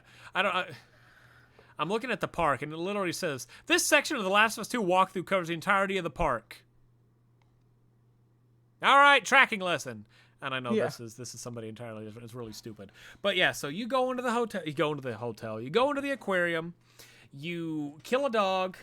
You then see two of the people that were with you, that were with Abby on that first day, Owen and Mel. And she holds a gun to him, like, "Hey, tell me where the fuck Abby is." They don't tell her. They don't say anything. Ellie ends up killing both of them. Shooting Owen, stabbing Mel in the neck before she can get any information. And then this one here is, if this was a scene where Ellie came back heartbroken, this one would have made a lot more sense. But it didn't happen this way. Ellie then looks at Mel and sees that she's like 8 months pregnant. Like legitimately, she's nearing the end of the carriage. She's going to be giving birth within 90 days, within 30 days even. And yeah, no, she's upset. She leaves, drops the map that had everything, which you could call this really early of what's going to happen when this map was dropped. Makes her way back to the theater. Kind of says, "No, it's a dead end. I don't have anything. Let's just head back to town," because Tommy's now back there. Everything is about seemingly going fine. Excuse me. Then it is, I believe, is it that night? It's that night, isn't it? Yeah, it is that night. That night, everything's going fine. Ellie kind of woke up from a nap. She's checking on Dina. Everything's going dandy. Walking out, and the moment they kind of walk out, Jesse gets her and Jesse are walking in. Tommy was showing off some gold chain they had that he had to give to Maria, and they leave. Some commotion happens, and then Jesse pops his head back through and gets fucking shot. Just died, dead on the spot. Ellie hides behind the thing, and then you just hear, "Get the fuck out here." You look up, and it's Abby. Abby found them. So, let's cut to Abby, why don't we? And this here is why I stopped playing the game for legitimately a solid 2 or 3 months. I want to say it was 3 months. Is you have to play as Abby. Yes, I know it's some people out there who listen to this are going to be like, oh, fucking deal with it. I dealt with it. I beat the game 3 times, so shut the fuck up. I've dealt with it. I still do not care to play as Abby. I will never care to play as Abby. You spent, let's say, well, yeah, you said 25 hours it took you to beat this game? About, maybe more. Let's say 24 hours to leave it even. You know, let's say 25, let's say 24 and a half, because you have like a 30-minute section with Abby. So you spend 12 hours, 10 hours hating Abby. Legitimately hating Abby for what she did to Joel. And now you get to play the whole other half of the game as her. I'm never going to like how this is set up. And I'll get more into my actual complaints about this game later. But you now get to play as Abby. So, if I remember right, it is just kind of showing off. It starts off with Abby and her dad. Abby walking through a park area trying to find her dad. Her dad's gone missing. Her dad's a big, powerful, somewhat smart dude. And you also learn that Abby is a firefly. And she collects coins. Don't know why. Don't know why the fuck random ass coins would just be laying around at the end of the world that are rare. But you know what? To each their own. I don't care. Find Dad. You get to see a zebra. And you also then learn about her relationship with Owen during this whole thing. Owen comes, finds them. They help free a zebra from fucking barbed wire. Why there was only that little chunk of barbed wire, I'm never going to know. But yeah, you see life. You see her dad's not a horrible person. You see that they're actually kind of decent people. Then it kind of cuts. Then it'll cut back to like main day. I believe she wakes up in her room. Correct? I'm sorry. One more. I'm working on something right now. Okay, I'll keep going then. Sorry. So we'll assume she wakes up in her room. She is now going. Her and Manny, another one of her companions, are being asked to go talk to Isaac. Isaac's the big head honcho of the wolves. The wolves. Let's see. Make your way through the wolf facility. You see that she is kind of a well-known person in the entirety of it. She's one of the top, like, and most important people in the wolves. Her and Manny meet some people. They going out on a patrol for Isaac specifically. No, I have it wrong. Actually, I have it back. I have a later thing. They are going out on patrol just to go check up on some shit. And they're wanting to, Manny's wanting Mel and Abby to kind of start being friends again because they haven't really chatted since the since the death of Joel. Yeah, I'm remembering that right. So he's kind of got a whole thing planned. They go out in their car. They get a dog. You get to start seeing some of the dogs. And I didn't really talk about the dogs. The dogs are actually a really cool mechanic in this game. Where they are. If you're, I do think it's cool. If you're in an area, make yourself known, and they come to that area where you were. The dogs can track you by your scent. I experienced one bug. I want to say I feel like I experienced a lot more glitches in this game than I should have. But one of them was, I hadn't gone to an area. I had not made myself known yet. The dog, I hadn't even made it to the area that was. The dog, I guess, picked up on me, and I don't know why. I was like, maybe as I was playing in the harder mode. But the dog picked up on me. That's definitely it. The harder mode, the dog's like range of smell increases with each difficulty. And it was weird because I didn't even come near the dog. Were you playing New Game Plus? Yeah.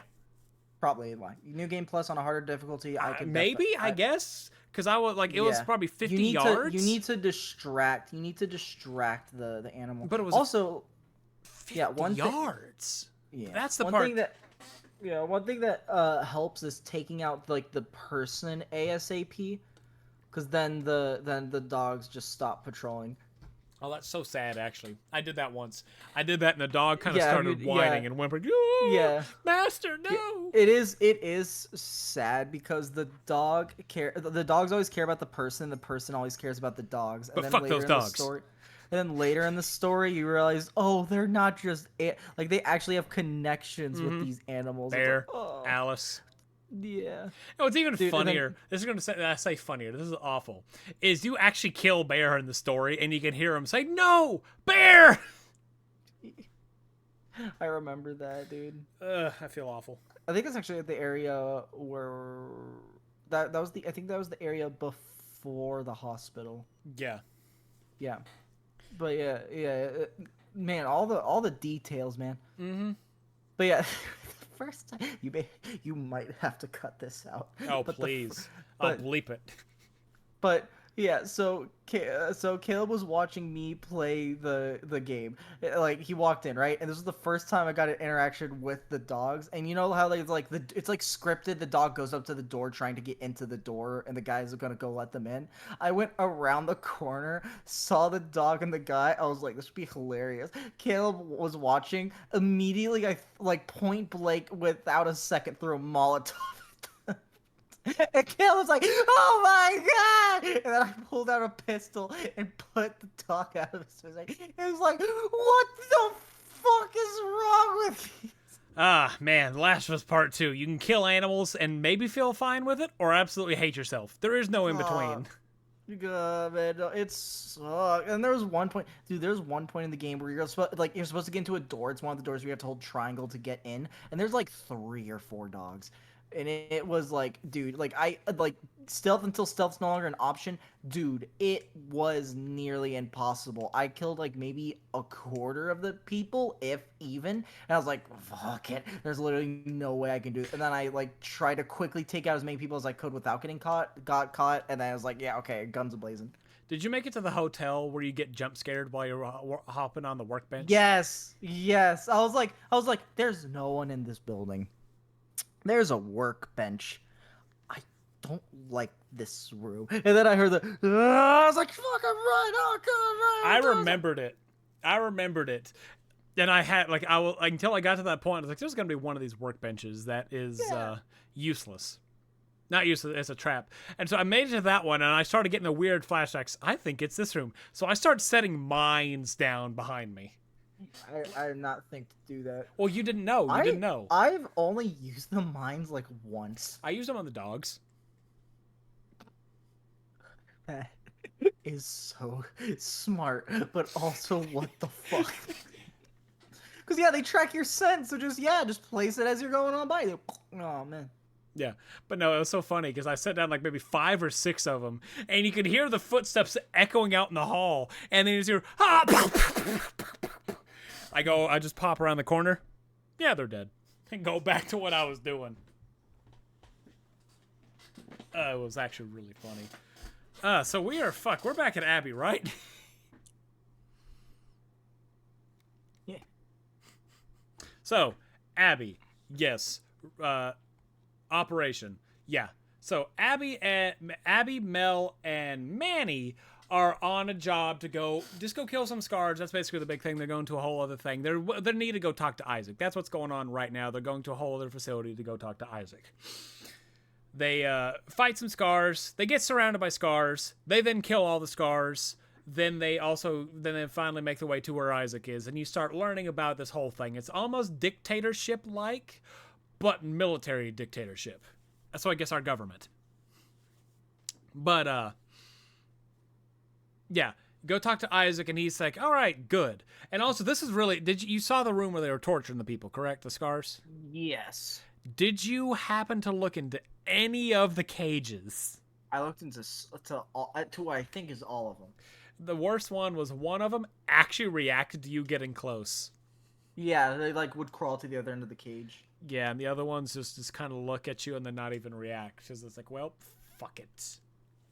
So, you see Isaac, you go find Isaac. He's in a room torturing one of them. He comes out and says, Abby, Manny, I got some shit for you. Let's tell you. No, the worst one was when he gave the knife to the guy and said, "Don't let him fall asleep," and then he shut the door. You also got to hear a little bit of information about Owen maybe going AWOL. Maybe, but we're going to get that here in a few seconds, about 2 minutes. Well, actually, because we actually got to it beforehand, when we actually entered the area. No, I know, but we're about to get into it, but I'm going to get more into it. All right. So I said to give me in 2 minutes. So Okay. Isaac starts explaining to them, like, hey, we know there's a big old storm coming. We're going to go to the Seraphite Island itself, in the cover of the storm, and just fucking tear them apart. We're going to kill them. We're going to rip them apart. We're going to absolutely just murder them. We're going to hang them by their toes and all that stuff. And then as it's going on, Abby asks, okay, what about Owen and Danny, I believe was his name? Danny or Daniel? One of the two. We'll say Daniel. And because you heard earlier to this, maybe 15 minutes prior, that... Is that what you're doing fucking typing? Because I've been seeing you, like, for the past whole thing, just dangerous typing. No, I just put that down. No, I might have accidentally had the mouse on the bar, but no, I haven't been typing this whole time. I texted, I'm gonna play Fortnite with the others later, and so I said I'm recording Games of Gears right now, but I will hang out later, and I was like, okay, fucking. It's not that. It's G and G. No, it's GG. It's GG. I'll tell you this for future things, grammar. You never capitalize the A in it, so it's just GG. That's why we say GG's at the end of this, even though we've said it once. Yeah. So, you are told that one person came back to the wolf main base with a bullet in his stomach, shot by Owen. He betrayed him. Abby doesn't believe this because they're ex-lovers. And you then go talk to Isaac and says, hey, where are these two at? And then he's like, you know something. I'll tell you this. So, Owen shot this man in the stomach. We don't know where he is. Okay, well, I probably know where he is. Let me go find him. No. You are not going anywhere. We leave in 2 days. Fuck no. Abby says, you know what, fuck it. I'm going to go find him, see what happens. And then it cuts to a flashback with Abby in this because it kind of leads to it because she knows where he's probably hiding. So cuts a flashback of it all. And Abby and Owen, this is what, 3 years prior? Yeah, 3 years prior, are standing in a Ferris wheel. With Owen just shaking and Abby's like, no, Owen, please. You know what? Fine. That's fine. You don't love me. My life is over. See ya. He hops off into the ocean. Abby does the exact same thing. You also learn she has a thing called, which is really weird because it's one of those, like, I guess you've seen Distractable, haven't you? Distractable, yes. There's a synchronicity episode where once you hear something, you start seeing it a lot more frequently.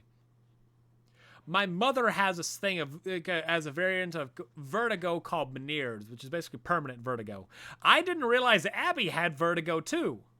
That's why she doesn't like heights. I thought she was just afraid of heights. I don't care for Abby. Abby and Owen are swimming around this new aquarium. This is Owen's safe space that he found. He claims that it's safe. You get some little fun detail in there about a family was there that... I say fun. You find out that a family was there that unfortunately died. The dad wanted to go join I believe it was... He wanted to go join either the Wolves or the Seraphites, whoever the fuck found him first. No, not the dad. The kids wanted to. Was it the kid? The dad wanted them not to, but the dad was just constantly in this depressive state of mourning the loss of his wife. That's right. The children, wanted to go find anything. Mostly the older sister, especially because of her little brother. She wanted to take them and run to the Seraphites. And then also, if you look in the room, it's hidden. I consider it hidden because it's in a corner. Like, you would have had to go to a corner, and it would not be seen when you enter the room. And even when you exit, you'd have to go out of your way to get to it. But in the corner, it's actually the note of the Seraphites that they sent to the kids. Yeah, there's a note in there. So yeah, it's really cool. This game. Details. This, I would not nearly be complaining as much about Silent Hill if it was easier in a sense to where it was more similar to how The Last of Us did it. Because it was really annoying to look for stuff in The Last of Us. So, yeah. Aquarium. this is Owen's home. This is where Abby's trying to make her way to. So she gets to go exploring all this fun stuff, just going everywhere. Runs into the Seraphites. Runs into some Seraphites who actually capture her, knock her out, which she should have been able to do. I want to point this out here because as I've gotten older, this bothers me. If you get knocked out, you have a fucking concussion and cannot do shit afterwards. I'm hating this trope of you get knocked unconscious. I hate it. Yeah, like especially like multiple, like once or twice, sure. Happening a bunch of times. How are you still a perfectly normal, functioning, peak human being? I'm okay. I can do it. But yeah, and here's the thing. It is one of the things that it is just the norm when it comes to video games and movies. Even though in real life it would not. Oh no, you're probably more likely gonna die than getting knocked out.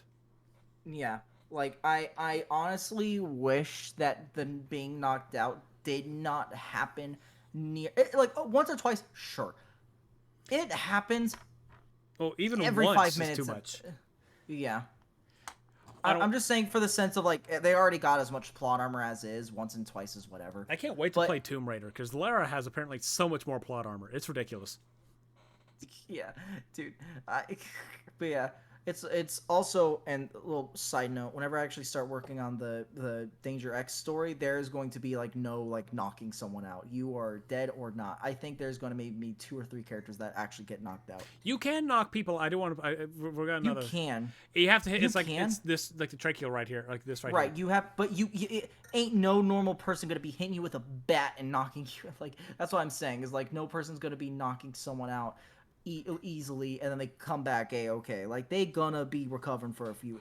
And here's the thing, it's also more unrealistic when it's the fact of they recover like a day later. They're like, back to perfect. Like I wake like up that, like Abby was like a few hours. So it's okay. Yeah, 2 hours. Yeah, that was a good nap. All right, what's going on? So Abby gets knocked out and she gets dragged to the Seraphites, and you see other Seraphites. You see one of them get brought up, and she is like the sister of the apostate. That's what it was. She, little apostate sister, gets thrown on the ground and gets her left arm smashed. And by smashed, one of them literally grabs a hammer, clunk, clunk, clunk, clunk, clunk, clunk, clunk. And then they get killed by the apostate. Then Abby's sitting there getting hanged this whole time. Sister says, hey, free her. Don't know why, but free her. I know it's for a little bit of protection. Maybe if we save her, she'll save us. Worst case scenario, she doesn't, but oh well. So I didn't care much for this little portion because it was more annoying than anything. Because you as Abby now have to protect these two, one of which is useless. I will not lie, that one's useless. The other one has a bow and arrow and never fired a fucking arrow that whole little segment in the dark. I don't know if Lev did for you. They did for me. Lev never fired shit. That maybe it's less common the harder the difficulty. I don't know, but the whole game, my AI friends didn't do shit. Oh, for me, I actually like took advantage. Like what I would do is I would wait for like the arrow to go off. The second the arrow goes off, wail on them. Yeah, I would take advantage of the first initial shot. No, I didn't get that at all. Mm-hmm. You know what I had? Go on, Abby, you got it. Your disc has a single scratch on it, and that one single scratch is the AI. Well, I do okay. Mechanic. Jesse at least killed somebody. Lev didn't do shit. Manny didn't do shit. Jesse actually killed the most. Dina didn't do shit. Lev did kill a few people. I think Lev killed like 2 or 3 people. Nada. So also, thankfully, the people that like Lev would take out like the far range shooters. Like, so I was like, "Oh, Lev, thank you." Lev just watched with a thumbs up. It's like, "You got this, Abby." Got it. So you make your way out of this forest area, which is where Ellie first ran into the Seraphites in day 2. Yeah. And take him to like a little trailer park. You run into a big Seraphite who has Abby's bag. You fight her, kill her with pickaxe, grab your shit, take her name's Yara and Lev into the little like RV home, mobile home.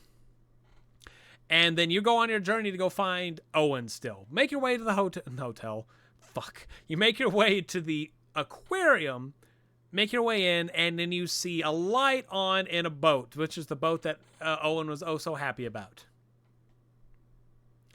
Go in and talk to Owen. You see him drinking. He made moonshine. He was making moonshine as one of his things. And, yeah. He's sitting there like, hey, Abby, this is poetic. It's weird you came to find me. How ironic. What's wrong? And so she's like, hey, I want you to explain everything that happened. Okay, well, me and this guy, Danny, whatever, we'll call him Daniel, I think is what I said, we're fighting some Seraphites, and I knocked one down, and he was an old Seraphite, and he didn't fight back.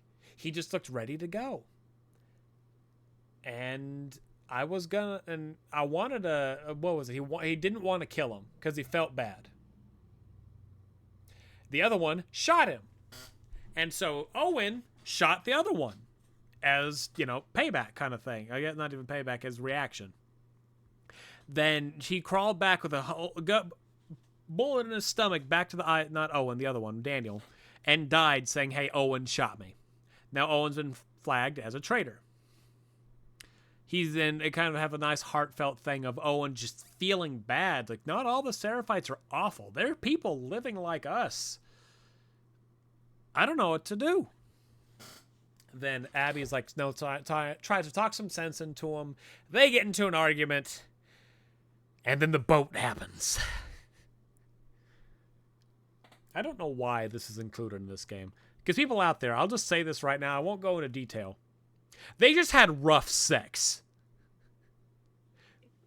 Yeah, dude. Like, because earlier we had like a quote unquote sort of sex scene, but it was like all blurred cover. We didn't really actually see anything. Then that happens. Like, oh, okay, they're actually gonna that's a tip.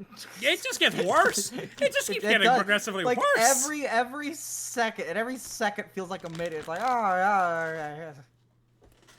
Every time you think it's gotten as bad as it can, it gets worse. Yeah, like it's. Yeah. I don't have a lock on my door, so I had to continue playing Five Nights at Freddy's. Oh shit! I forgot to get you. I forgot to fix your door while I was down there. Yeah, I mean, that's all good. I do need to go buy a lock. Or get a light. Go to Walmart and get like one of those like remote, like battery powered lights, like I have my PlayStation light behind me. Just like a streaming or something. That's cool. That is cool. Why is the other one not turning on? Batteries are dead, and now it doesn't want to turn off. Motherfucker! Motherfucker! You see this shit? Yeah. So one's disc. So I don't know if you show your screen, but one's connected to off, and some are connected to on. So every time he turns it off, the rest turn on. Ah! Yeah, they're out of sync. You might have to just reset all of them. Ah! Okay. Okay, that's actually cool. Oh yeah, the sound recognition one. Yeah, we'll just leave that on now. Sure, why not? Yeah. It's just gonna keep unfocusing your camera every time you try to speak. I know. So anyway, they have their own like rough night, and then it gives Abby a change of heart. She hangs out with him for the night. Next day, she plans to go. She goes back to check on Lev and Yara. Runs into some Seraphites that are chasing him down. Kills some Seraphites that were chasing him down. Runs into Lev and Yara. Sees that Lev has killed some of them, and then she starts helping him out. He takes her and takes the both of them back to the aquarium. This is the safe spot where Mel. You fucking kidding me, Light? So funny. You see this shit? God damn it! Those won't turn off. There we go. Fuck. So takes them both in. And then they get attacked by Alice, the dog. Mel has made her way there to check on Owen because she knows he's there. And Abby starts explaining, hey, broken arm, they saved me. We need to help him. How do we help him? Well, you need to go to the hospital. If you go to this hospital, then you can grab maybe the supplies we need. But that's like a 2 or 3 day journey to get there and a 2 or 3 day journey back. She doesn't have that kind of time. Lev then like, hey, wait a minute. No, we have a way to do this. We can go on our sky bridge. Which I'll tell you, the first time on the sky bridge, ugh. Yeah, no. So, they make their way through town, because Lev's leading the way to the... Come here, I want to hug you. You ain't gonna want to hug me in a minute. What does that mean? Lev, what does that mean? So, oh my! Like I'm telling you right now, I don't know what it was, but like great voice acting in this game, right? Mm-hmm. I swear this was the first time the voice actor actually saw this clip because she was like, "Oh my god!" Like, so yeah. They make their way to like the tallest building in Seattle, which has a fucking bridge made out of wood. I don't know how they did this. I'll be honest. I don't know how this came into fruition. It makes not a lick of sense on how they did this with no technology. But it's basically traversing building by building, going over rapids, and yeah, it's tie up. Then it gets worse, which is dangerous. Said like, oh, after you make it through the first chunk, Abby's like, oh my god, Lev, I'm gonna hug you. You're not gonna want to hug me after this. What do you mean? What is that? It's like the cat. It's like what's her name? Who plays Katniss Everdeen? What's her name? I don't know. I don't remember her name. But in one of it's in the Hot Ones thing. It's like, what's that mean? What do you mean? What do you mean? What do you mean? What do you mean? What do you mean? What do you mean? That's all that's just playing through my head with that.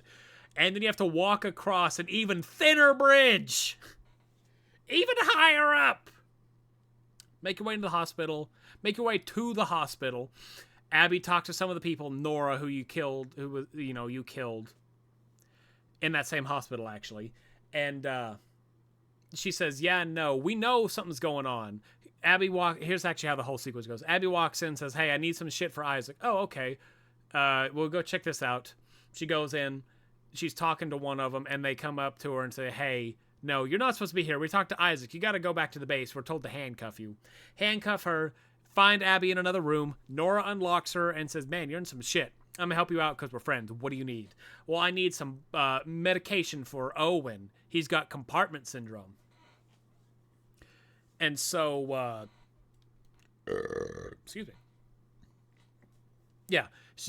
Nora's like, the top floor has been cleared. We have not cleared the bottom out because that's where Seattle's patient zero was. You're welcome to go down there, but by God, be careful.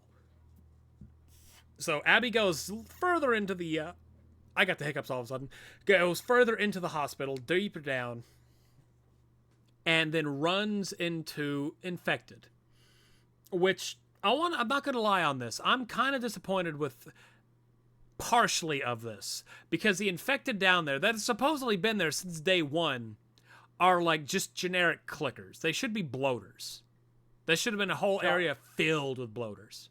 That would have been cool. I think it would have been cool, like, the deeper you go because it is kind of true that the deeper you go, the more infected they get. We are introduced to, like, wall creatures now, which... Yeah, those are just shamblers. Yeah. Not but I shamblers, think it'd be cool, the stalkers. Like, very bottom, like, there's, like, a bloater or two, and you can handle them. Very bottom, it's, like, a horde of bloaters.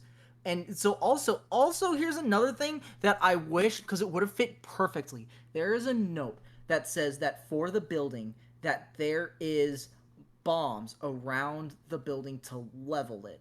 It would be interesting if that, because how, like, The Last of Us is really into detail, if you could find that note, and then later, whenever you get into the horde of bloaters, what you have to do is blow up the building for it to crumble down and kill every zombie and, like, the hordes of bloat. Because, like, it'd be like, if these bloaters get out, we're just dead. Like, it don't matter who sides what. We're all dead if these bloaters all get out. And the only reason they're held inside is because of how they have to get out. And so they get out. That also kill all the people people in there, because think about that. That's still at the bottom of where the wolves are. So that killed them too. That wouldn't work out. Abby doesn't want to kill her fellow wolves yet. Oh, wait, no, okay. Wait. Oh, no, okay, the building I'm thinking of is the building before the hospital. You're thinking of the hotel. I'm thinking of the hotel. I'm thinking of the hotels. The hotel. The hotel. Sorry, I didn't mean it. I wasn't talking about the hospital. I was talking about the hotel. Because the hotel, there are a bunch in there. Yeah. And they said it's been locked up for a while. I want to point out one thing, because I glitched the hotel too. And did I send you the picture of that, actually? I do not know. I do not remember receiving a Last of Us picture recently. Basically, then I may have just screenshot it in my game. Yeah, no, I didn't. The only one I sent you was finding a PS3. So I glitched the game. I'm very, I guess, known for this now. I'm profound at getting glitches. But there was one of those shamblers in a wall, the stalkers. Like, as you're about to hop over a little thing, it hops over, and I stab it with a shiv, and then the game crashes. So I was like, damn it, that's annoying. Okay, it must have just overloaded. I was playing it on the PS4 and not the PS5. So my PS4 is old, and so sometimes there's struggles. But I loaded back in. And do you want to know what was on the ground? An infinite shiv. The game did not register what the fuck happened. So you pick it up. It's a question mark circle. Just a question mark with a triangle button. I will send you the picture. I'll have to go hop on my PS4 and send you the picture. But I picked up a shiv that never fucking died. That was my square thing. So it had my melee weapon was a question mark, and whenever I squared, it would use the shiv. That's so funny. Like it was her swinging like a knife, but it was the shiv in her hand. The game glitched, and whenever I had no shivs, the game registered, oh, that's a shiv. So I had an infinite shiv. That is hilarious. Yeah, I know. And I only So, anyway, in the hospital, you find all this shit. And then, while you're in there, you see one nasty fucking room that looks gross. You come back to it, and there's something missing out of that room, which is cool.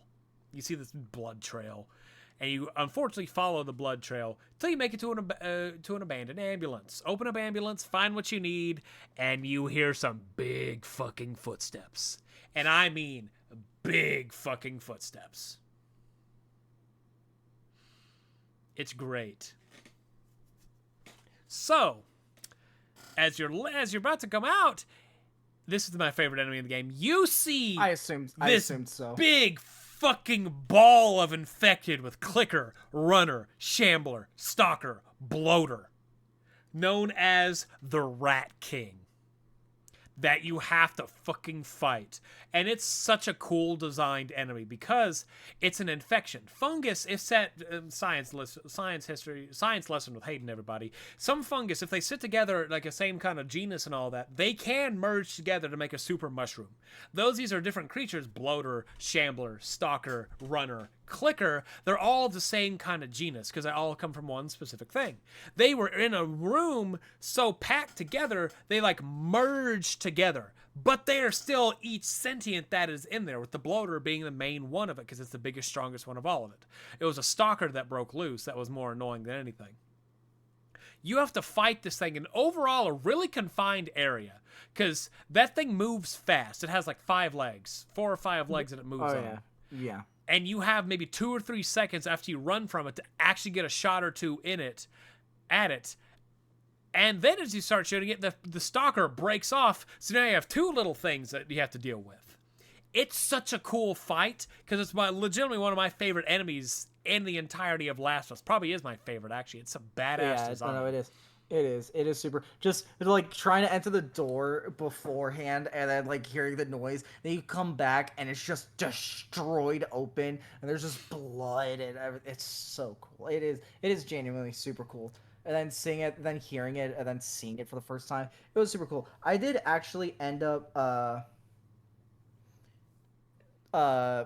dying about 2 or 3 times. Reason being is because in this hallway area, I kind of got stuck.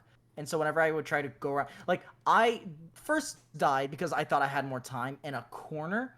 And then in the almost dead-end hallway went into a room, and I have to wait for it to break in and then book it in time. The flamethrower was the MVP of the battle because it actually stuns for a moment. I went with my fucking flaming shotgun and the elephant gun. Yeah, that took it apart really quick. Yeah. I used the shotgun for the stalker little guys. Yeah. So yeah, you kill that, you get your shit, you meet Lev, and then you go back to the aquarium. I like the fight with it. I wish we saw more like that because we were only truly introduced to two new infected doing this, and I'm gonna count the Rat King as one of them, with the Shambler being the only other one. It's been 25 years ish since the infection started. You'd think there'd be a new evolution, something new with it besides one new infected. It's like Mass Effect Andromeda. I'm going to throw this out there. Mass Effect Andromeda is 1,000 years in the future, roughly, in an entirely different universe. Because, we're in the Sol system, like our normal system, whatever we want to call it. And they're in an entirely different universe itself. They find one new alien species there. This is the same situation there. It makes no sense as why there'd only be one. I wish we saw more than that. So I'm gonna give this. I mean, I'll deduct enemies as kind of a disappointing thing. Make your way back to the place, the aquarium. Mel begins performing surgery on Yara. Yara gets arm fixed. Everything's happy. Cut to next day, and then there's a lot of tension in the air. Lev wants to go deal with some shit. Yara's not letting it happen. Owen's invited Abby to go to Santa Barbara with him because that's where supposedly Fireflies are meeting back up and is also safe there. She talks to Mel about it, and Mel's like, I'll go, but not if you go, you bitch. And it's revealed that Mel knows about Abby having sex with Owen while Mel and Owen were together. I'm on Mel's side, 100%. But man, I do not care for Mel. I just don't like her character. I don't know about you, but I just don't care for her. So, you hear Yara and Lev fighting, and then you talk to Yara, and Yara's like, Lev. Also, a small detail here is when you're going to the hospital, they call Lev Lily. You also find out during this that Lev is... So, after that whole little interaction of Yara and Lev, you go talk to Yara and they're trying to find Lev. Owen says, Lev went that way. They go outside to see Lev on one of the boats heading to the Seraphite Island. The argument that was going on between Yara and Lev was Lev wanted to get their mom, off the island and go with them where it's safe. And Yara was like, no, she's going to kill you if you go down there, because Mother's a highly religious woman. Even for them, is highly religious. She's like one of the top people in there. So they realize, oh shit, we got to go get Lev. Lev will be killed. Yara and Abby eventually find a boat and go to the Seraphite Island. And in a remote area, and they start exploring the Seraphite Island. I like the Seraphite Island. I really do. I wish we got to see more of it than what we saw of it.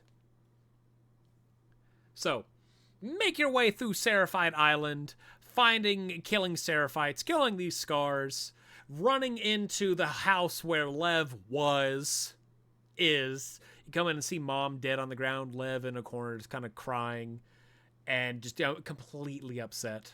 Yara's like, it's okay, we're going to be fine. We're going to be A-okay, we're going to be fine.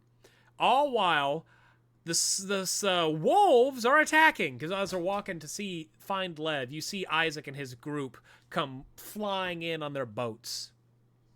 The attack is tonight. Which I do like this. I've said this before in the Final Fantasy VII Remake one. I like the destruction. It was really cool to go through this area as it gets destroyed. Really cool. I just like the detail of the world.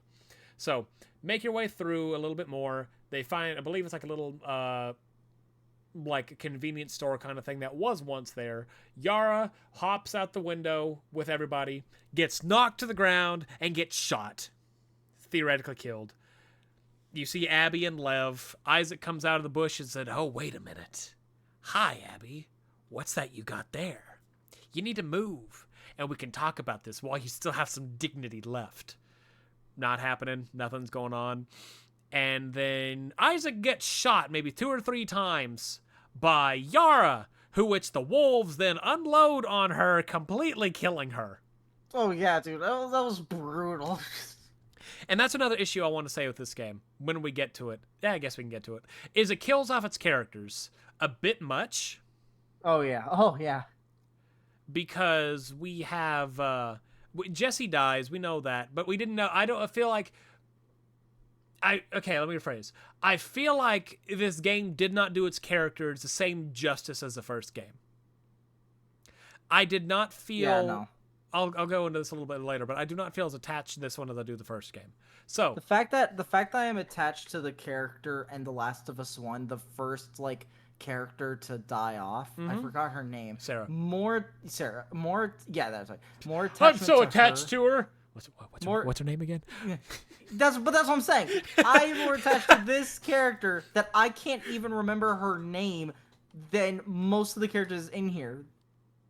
That's what I'm saying. Like I'll get more into detail on it when we actually get to the end review of it all. So Lev and Abby then have to go pretty much through this island as it's getting destroyed. We're not going to go into detail on the island because you just basically make your way off the island to a boat, which is really cool. I liked running through because you have a moment you run through in the horse, you see everything be destroyed. You have a boss fight, sort of boss fight, against a dude with a pickaxe, one of the Seraphites, in a very gruesome, cool way, where you like hit him with a machete, with a sickle, not a machete, and you like rip his jaw open. Oh yeah, that was cool. Yeah, I'm sadistic. That was cool as fuck. Yeah. So, make your way off the island, make your way back to the aquarium. And when you make your way back to the aquarium, it's dead quiet. Go in, you see the dog, Alice, dead. To which, oh no. This is bad. Oh, we also missed the Tommy part. They found Tommy. Manny got killed by Tommy. I can't think of anything. They ran into Tommy and just pushed him in the ocean. That was the last I saw of him again. He really wasn't super big. As much of a threat as he was made to seem in Ellie's story, they really didn't put him in any sort of light in the Abby's story. He was just there for 10 minutes and boom, gone. Dude, the funniest thing, like with Tommy, dude, I wish I clipped it, but in the scene, dude, this really shows how much I just kind of disassociated with this game. Because, bro, what was his name? Manny? Manny! Oh my god. The dude I just said who was killed? Okay, so there's something going on in the background that I'm not going to talk about in the video. But there's something, but, Are you with in a Manny, brothel? dude. Huh? Are you in a brothel over there? What? Are you in a brothel over there? I don't know what that is on the top of my head. Anyway, but dude, after like when you're trying to escape and you get to the point to where you're at the dock, right before that, when you're in listening mode, dude, like he'll go like stop moving, and then also I one time went out of unlistening mode, he fucking booked it. I don't know what superhuman speed he has, but seeing him walk around and then like run by fast and not knowing where he is was actually horrifying. I managed to just super easily slide on through to the end, and I didn't get caught. There's a part with that Tommy chase sequence that you can actually beat him to an area and make it through the door when he like completely closes you in that final bit before Manny dies, and you can break the game. And you? Yeah, the game doesn't know how to react, so you can kill Tommy, and then it like I think it'll like trigger a cutscene, but then it'll crash because Tommy's dead. I'm not gonna go through it to try and find this glitch. I'm really not, but it's out there. So, make your way back to the aquarium after all this jazz. Alice is dead. You walk in, you see Mel and Owen have been killed. And now they are caught up. She's all sorts of upset, Abby is. Lev finds the map that Ellie dropped that showed where they were. Yeah. And so Abby goes and hunts down Ellie. And this is the part that I really want to talk about, which is really cool. Oh, I think I know what you're going to talk about. Ellie is such a better tracker. So, the part that's really cool, somebody pointed this out, like I said, it was sent to me, was Ellie, you look at all the things Ellie had to find Abby, and it's a fucking book. She had location, she had notes, she had pictures of everything. She had the fucking corkboard with the red string leading to every single one of them. You know what Abby had? Her map. A map at the end of all of it. With And X marks the spot. pretty much, yeah. And the thing that was pointed out was, Ellie's a fucking tiger. She will stalk you, and you will not know she is there. And then it's like, yeah, Tommy and Joel showed her this. Ellie's not the most dangerous character, but as a base human, she's pretty fucking dangerous at just finding people. Because she knows how to. And it's great. This next part's not great, because then it's Abby breaking in, finding Tommy, threatening him, shooting him in the face, killing Jesse. And then probably my least favorite part of this game. Yes. Dude, yeah, bro. This took me way longer to beat it than it should have. I'd let Abby die maybe a dozen times. I accidentally let Abby die maybe 1,000 times. You accidentally? I was literally trying to because it got to the point where like I'm trying to hurry and beat this game, and I was literally unable. Like the most annoying part was the part where she started using mines.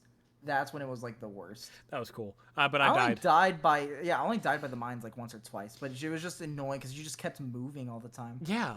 And I'd keep distracting her, but then she had an eye on her shoulder. Like, you get, like, a speck in her vision, she would see you. By the way, people we're talking about right now, you as Abby have to fight Ellie in her home turf. Which I don't care for, I'll be honest. It's alright. Like, here's the part of it. This is how it should have been. It's another one of those good old choice sections that I said at the end of last was part 1. You should have chosen, do you want to fight as Abby or do you want to fight as Ellie? Not I was hoping so, yeah. I was really, really hoping that you'd be able to do that. I was like, please let it be a make a choice scenario. Now you have to play as Abby. Or like they're like back to back against a wall or something. And they're just sitting there in like an animation, like ready to like one of them to attack, and then like you just kind of have like a view. Like there's no actual buttons on screen, but like you can like move the camera left and right, and then like if you go to a character, click X, you select your character. Yeah, like it's like you play as Ellie, she quickly runs off. You play as Abby, then all that. It should have been. Imagine if The Last of Us had multiple endings. The Last of Us 2 had multiple endings. Oh God, you have no idea how many people wish that was the case. Same with part 1. Like, because here's what I'm thinking: they have to make a third one now. Oh, they've talked. Neil Druckmann's talked about it. Yeah, because then, like, if they made this give this one multiple endings, we wouldn't need a... Not true. I'm going to cut you off right there. Not true, because we don't know the canonical ending. So if we did multiple endings, we'd need a third one. It's like some of the Silent Hills and stuff like that. Anyway, you fight Ellie as Abby. And for whatever fucking reason, I'm going to say you win because it's the plot armor, but why? Why the fuck do I care? Why?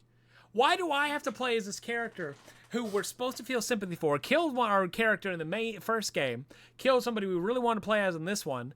Has gone through all this. I felt no sympathy for her through this point at all. I don't care. She was portrayed for a long point of the game. The stills of the first one, and even now after I haven't played it for 4 years since the initial playthrough, I felt the exact same way. I don't feel a sympathy for Abby in any way, shape, or form. She's just my opinion, not a good character. Yes, I know it's supposed to be a mirror image of Ellie, and what's the life story in this is there is no true bad guy, and revenge is not worth it because revenge just leads to more revenge.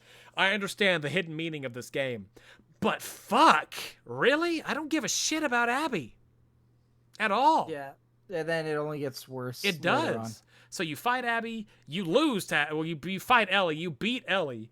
Dina gets, tries to get helped, and she gets shot, I believe. She gets knocked unconscious. And then Ellie is like, please, no, she's pregnant. I'm the one you have a problem with. Kill me instead. And Abby's like, but Mel was pregnant. To which Lev's like, no, Abby, don't do it. Then they leave. They go their separate ways. Everybody goes back to Jackson that's alive. Cut forward. I don't know when this one is because I don't remember seeing a time skip. It's because it's been at least a year. At least a year. Oh, yeah. It's been like a year or two. We'll say 2 years because Ellie's there, Dina's there, and little baby Joel is there. Little JJ. Little baby Joel. Well, Joel? Jess. Is it? Jesse, yeah. No, the baby. Yeah, the baby. I don't think the baby's name is Jesse. No, their name's JJ. The baby's name is JJ. That is literally the baby's name is JJ. All right, let's...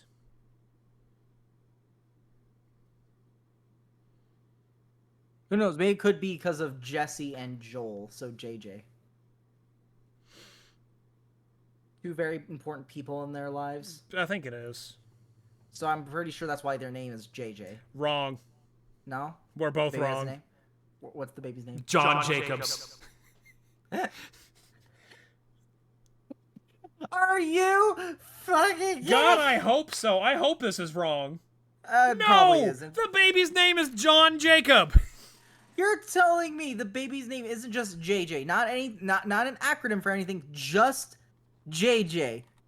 So the baby's name is literally based off of Joel and Jesse, two people lost within the journey and the act for how that baby is like still alive because of the adventure they had to do and to go through and survive. You think that'd be the name, but no, it's the most No. basic white people name. I'm John stick with- Jacob. Little baby potato. It's Joel. I love how when you go through the story. Also, the longer you sit on the tractor later on afterwards, after you have the whole family interaction and you see like everything that's been happening, you see that they lived in a home for a while now. That you see the baby, you see that there's a whole room dedicated to like art and music and stuff, and it's just all cool. But then also like when you read some of the stuff, the entire just theme of the baby is potato. And then and then later you go outside to get they say to go get Oliver, it's like, or Ollie or Oliver, it's like, okay. And then Oliver is a little like flush. Monkey. It's a little monkey. Then you go get Ollie for It's make him I thought it was sleep an better. elephant. Is That it? was a It's little one of elephant. them. I I swear don't it's an care. elephant. It's a little blue stuffed elephant. animal. Yeah, but then they like sit on the tractor and it's like, oh, they like the longer you're there, the more she like talks and sings about he's a little potato. It's like a little. They baby. love him. She loves him. Don't get me wrong. Then you are then told to you go talk to Dina. She's making. What do you mean? What? And then like you're saying you're looking at the distance and then title card. And You'd the game think. God, ends. you would think. The game ends. Man, I honestly, 11 out of 10 game. It's great. All right, thank you, Rosebud. So after that, you go get Ollie. You then go talk to Dina. Dina has you go shove the sheep into the barn. And as you shove the sheep into the barn, did he leave? No, he's still here. I did leave. I came back. I did leave. So after you shove the sheep in the barn, Ellie has a panic attack and starts having a PTSD moment of when Joel was killed. And she apparently has these from time to time. Dina comes and checks on her, grabs baby John, and they go inside. Cut to like a little, like everything goes fine. Cut to another day. Ellie's coming back from hunting, has some rabbits in her hand, and there's a horse outside the house. This is the part that really bothers me. That right there, it should have been her collecting the sheep and then the game ending with everything going fine. I think. Me personally. Yeah. Like, she still remembers it, but she's not letting it stop her. Everything's good. Just PTSD, something for part 3. She goes back to the house, sees horse up there, and inside is Tommy. We thought Tommy died because he got shot in the face, but his right eye is completely just useless now. And he's talking about, me and Maria are on a break, but I got some news for you, Ellie. I may have found Abby. She's down in Santa Barbara. Let's go get her. To which Ellie's like, yeah, I don't know if I can do this. And I really grew to not like Tommy after this. This is my most recent playthrough. I did not like Tommy after this because everything was fine. Everything else that happened subsequently is Tommy's fault. Wholehearted, like 100% his fault. Because she comes in and is like, hey, Tommy, what's going on? Why am I getting messages? Oh, it's memes. 100% his fault. He's basically said, so, Santa Barbara, I can't go. You, however, are able-bodied, so I need you to go kill Abby for me. And Dina's like, yeah, no, we've gone through this. And Ellie's like, yeah, no, I don't want to do this again. To which Tommy's like, any fucking thing, I will end her myself. That's what you said? Fucking useless. Like, he's basically this being a dick. You know, she's happy. Tommy may not be, but Ellie's also not happy. He doesn't know what's going on with Ellie. But yeah, he's just got a bit of a dick about it. And Ellie kind of goes into one of her moments of like, I don't know what to do. Dina goes and reprimands him, says, I don't want to see you here again. Cut to that night. Ellie wakes up in the middle of the night. By the way, I want to point this out. They had baby JJ sleeping on the bed with them. That's very dangerous for a child that small. One person could roll over and smother the baby. Just want to point this out, Neil Druckmann. That's incorrect and very wrong for children. But yeah, well, yes, it is in fact very, very dangerous. I will say, in the survival world, you don't really move around in your sleep, and you're very tactical to any awareness. One little peep of the baby, I'm sure they'd shoot up awake. Maybe. But yes, but no, yeah, still dangerous. Yes, still disclaimer, very dangerous. Yes, but still, it's a baby, the little baby JD with the parents and no happy family. Well, that night, yeah, but the game ends, man. I will say, 11 out of 10 game, honestly. Danger, we can't even meme. I'm not. We gotta finish it. We're almost there. No. So, let us stop here. I wish. So, Ellie then wakes up in the middle of the night with like trying to decide what she wants to do. Dina's like, hey, don't do it. Come on, let's get back to bed. She's really trying to keep her home. And then Ellie's like, no, I kind of have to do this. I don't eat. I can't sleep. Anytime I blink, I think about it. I have to end this. And Dana's like, you can do it, but I'm not going to deal with it again. And then cut to Abby and Lev. They're in Santa Barbara. They're trying to find this Firefly thing at like 2502 something South Street. They find this house. Abby finds a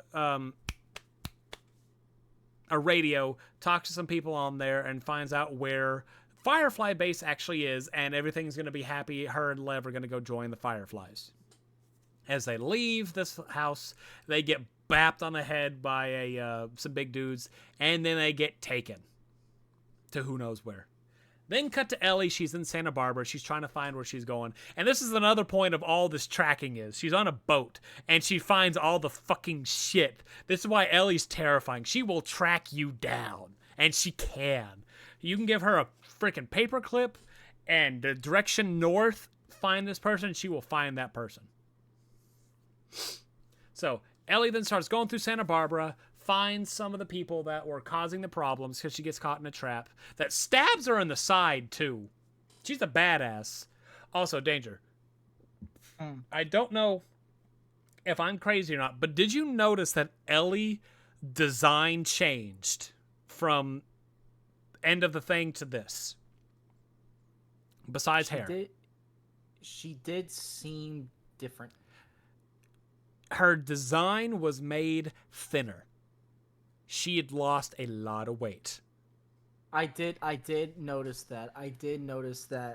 From early on to then. Because it goes along... like, because it like threw me off. I was like, she looks different.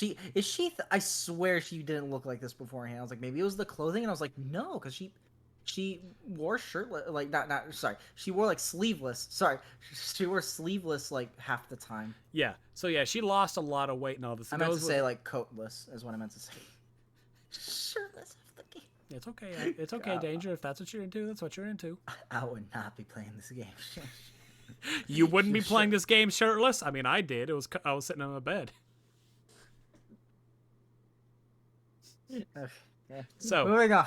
So Ellie gets stabbed by a tree, gets brought down, kills some dudes. She gets bit by a clicker again, and then starts finding Abby. She goes to this place, kills a lot more dudes, just kills them. Finds some people. It's basically, I want to talk about some shit in other games. It's Days Gone. There's a camp there that's basically a slave camp. That's what this place is. You work your way up, slave camp kind of thing.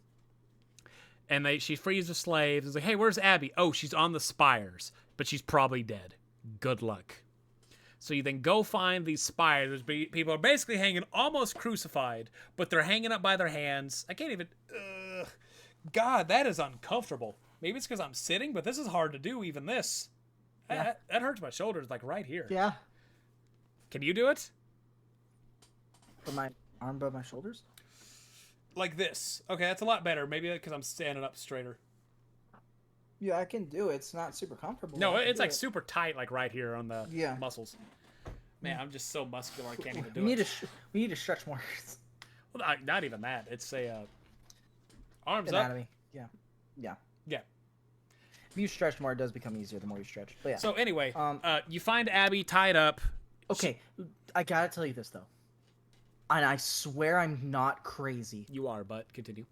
Is there a character that when you go in, there's someone that looks like Abby before when you meet what she looks like now? I swear there was like 2 characters that looked like Abby, and I was like, this is Abby, this is her. I was like, no, she's dead. Like Abby, who look like, you know, the hair is long, she's wearing similar clothing, if not the same clothing, she's buff. It's like, oh, she's dead. I was like, then I hear a voice, I'm like, oh, so then maybe she's around here somewhere. And then you see a character that doesn't look like Abby, and she also now looks super thin, hair's short, and she looks far more different than what she did before. But I swear there was not only one, but there's 2 characters there that looked like Abby. One, so close, I thought my game was legitimately broken because of how close it looked like to Abby. Yeah, I'm wondering if that's what... And she's, like, in the middle, in the light. Like, it's like, oh, this is Abby. Like, Indiana Jones type shit. God light just shining down. This is not Abby! Oh, this is not Abby! I'm showing you the one character that looks like Abby, but it's not! Anyway, so you bet I don't remember that. It took me the first time I played it, it took me a little bit to find her because I didn't see the interact button with her and I didn't recognize her. I recognized Lev. It's like, that's Lev. Wonder what this Abby's like right here, right next to me. I wonder where Abby is. But I think you're just kind of crazy in that one, maybe. I don't think so. I part of me wants to go back, but also part of me deleted the game already, and I don't think I'm going to reinstall it. I mean, I'll be honest. Last of Us Part 2, I'm probably never going to play again. I don't think so. But so you cut down Abby. Abby then cuts down Lev. You make her way to a boat, and Abby is like very weirdly is like, "Hey, thanks. I don't know how you found me, but thank you." And then Ellie, as they're getting on their boats, Abby is trying to help him out too. Maybe she's at least trying. Abby's trying to be a decent person here, is helping too, which I do appreciate this. Abby was done very dirty. I'm probably gonna go buy some mango rum after this. I don't know why that's randomly came out. Abby or Ellie? Abby. Okay. Oh yeah, she's like, yeah, this way. Okay. Because Abby was the one that got cut down, and is weirdly is like, do I want? It's an apprehensive. Hey, thanks. Let me get Lev and we can go. They get on the boat, and as they're getting on the boat, Ellie is like, hey, no, I'm not going to do it this way. Because Ellie had second thoughts. I can't let you leave. Yeah, like, I can't let you leave. I can't let you leave, and then basically tells Abby, no, we're going to fucking fight. If we don't fucking fight, I will fucking tear Lev's throat open. And then they fight. Now, I want to point this out. This is really unfair, because Ellie fought with a fucking pocket with her switchblade for, like, the first chunk of that fight. Very unfair. It hasn't been hung on a pole for who knows how long. And also, you also notice Abby lost a lot of her muscle mass, too. Yeah. I definitely noticed that. Both characters changed. Yeah. So, they fight. Ellie gets her fingers bit off. And then you have a moment of where Abby's about to be killed by Ellie, her face under the water. And Ellie lets her go. And is kind of crying. Is like, get the fuck out of here.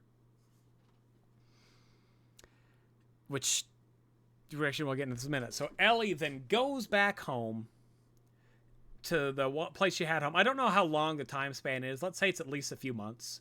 Because it's not a short journey. It's a long one. So she goes back to her house that she was in. Her room that had all her art and stuff was completely fine, but every other room was empty except for the bed with some folded clothes on there. Well, folded sheets, not clothes.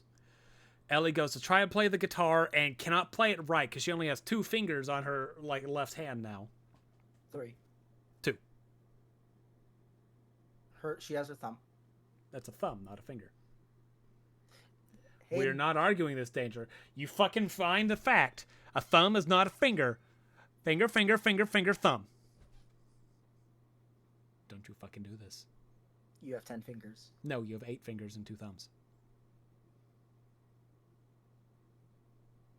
I am not joking. Because I know we will both argue for the next 50 minutes on this subject alone. I'm gonna go ahead and skip on it, and we're not gonna argue. We're gonna agree to disagree, and we're gonna continue moving on. It's not disagreeing to disagree. It's fucking thumb. It's index finger, middle finger, ring finger, pinky finger, thumb. It's been 3 hours. I want to go eat. Let's continue. It's your own fault. You woke up too late. That is true. I did sleep. So she plays the guitar, and as she's playing the guitar, you have one final flashback. And this final flashback is probably my favorite one in the entire game. This is the night where Dina and Ellie kiss in the thing. You know, everything's going fine in this bar. They kiss. Seth gets pissed off, and Joel comes and says, "Hey, get out of here!" To where Ellie starts kind of hating on him. They go their separate ways. Then Ellie is sitting up on her... Joel is sitting up on his porch. As Joel is sitting up on his porch playing the guitar, which I like his little thing he likes when he's playing the guitar, she walks up, and this is the first actual conversation they've had in like 2 years, which is why I like the scene so much. And I will edit this scene in here. I don't care. Future Hayden. Ha!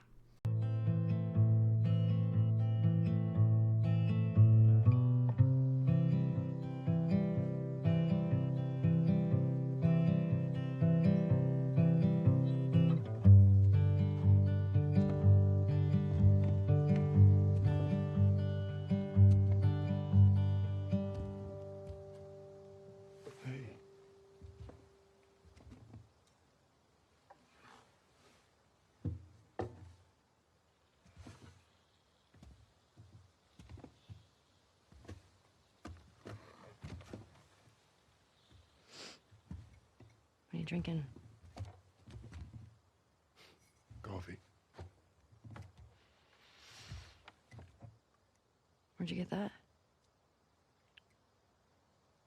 Those people that came through last week. Oh. A little embarrassed as to what I had to trade to get it, but it's not bad.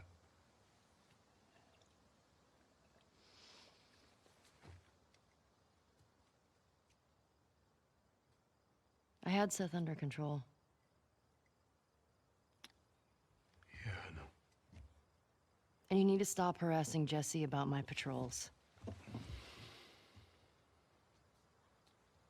Okay.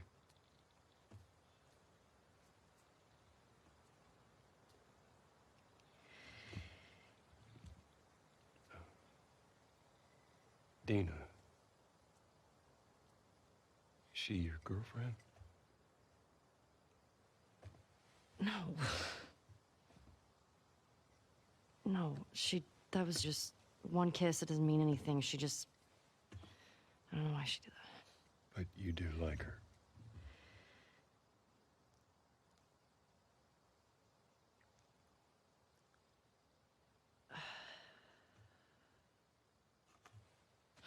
So stupid. I have no idea what that girl's intentions are, but I do know that she would be lucky to have you.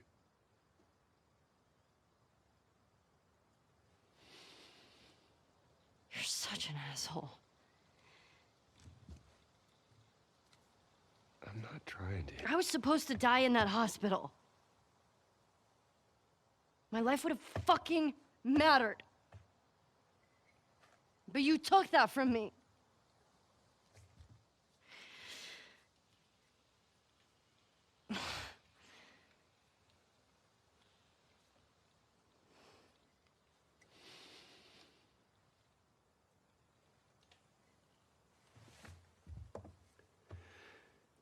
If somehow the Lord gave me a second chance at that moment, I would do it all over again.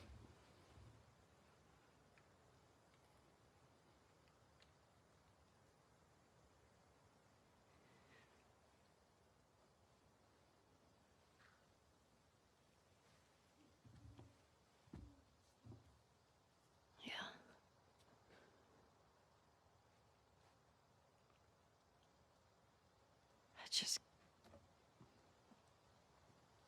I don't think I can ever forgive you for that.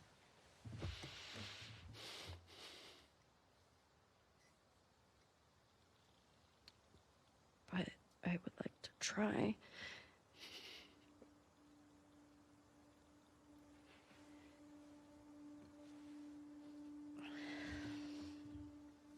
I like that.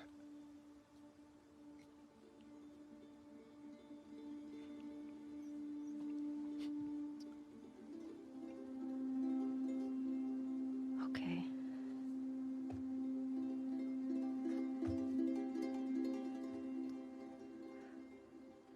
I'll see you around. Yep.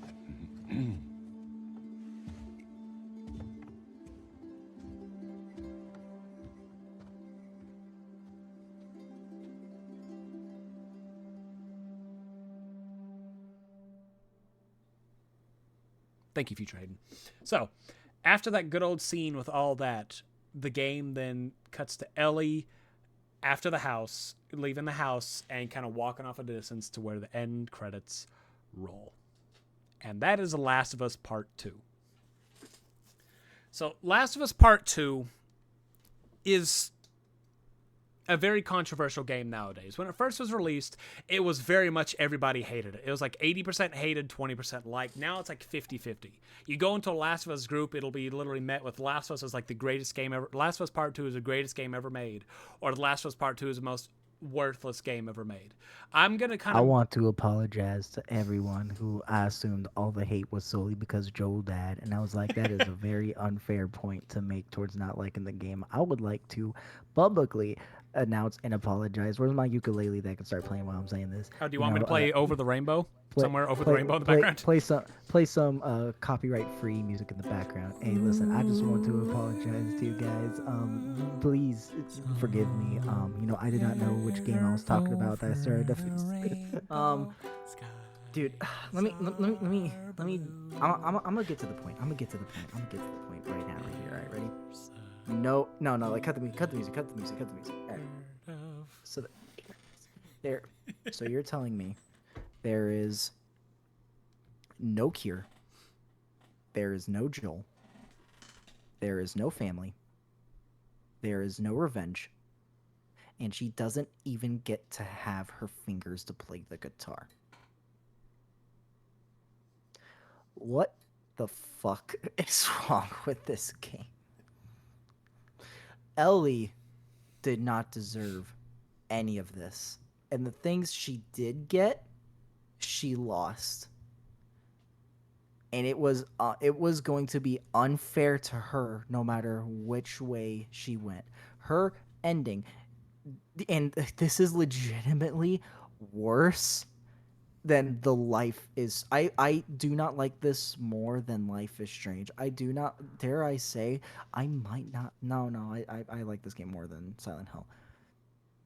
She either stayed home with her family and lived with that torment forever, or leave to finally tame and live with that torment and accept it, but then lose her family. She either had one or had the other. And there was clearly, from how this was written, no way she was going to get both. And that fucking sucked. I'm gonna pitch an idea to y'all real quick, right? I'm gonna pitch an idea to y'all for an ending, and then I am giving my rating, and then I'm leaving, because I'm hungry. For an ending, Ellie comes home. She is unable to play, everything's missing. She's unable to play the guitar. And she is about to leave. As she's about to leave, Dina's there. And even though after everything that's happened, even though she swore that she's going to be gone, Dina was literally just coming back to grab another box or two. Maybe like in the house there's like a handful of boxes and she was going to come back to get some of those. And she is actually entirely relieved to see Ellie. It is a very awkward, upsetting, sad situation. While clearly they're extremely happy to see each other, it is very clear that it is like the damage is kind of done. They have a talk for a bit about everything that's going on. Ellie talks about how she didn't... What? I do want to point out one thing. You said the damage is done. This is going to harken back to the that would have made a good good coincision with yes, with yes, Joel. I know. I'm getting to that. I'm getting to that. I'm getting to that. No, you spoiled it. Cut this out. Cut this out. I was getting to that. I was getting to that. Shut up. You edit all this out. You do this for me. Give me my moment. I will edit this, put it to the front, and then I will cut everything else out. Okay. Did my scream pick up? Yo, it picked up. It 100% picked up. Ugh. Yeah, have that at the beginning. All right, so what happened is they're talking. What happens is that damage was done, and Ellie Dina literally sees that Ellie is has lost her fingers. She is sad. Everything's going on, but Ellie goes ahead and tells her, "I didn't kill them. Everything was there. I had the moment. I literally," and then she shows her hand, missing fingers, had them. But I went ahead and I didn't kill them. And I am wanting to move away from doing that and to live if given a second chance. Ina thinks about it for a moment. And then she goes to sit down and she plays the guitar.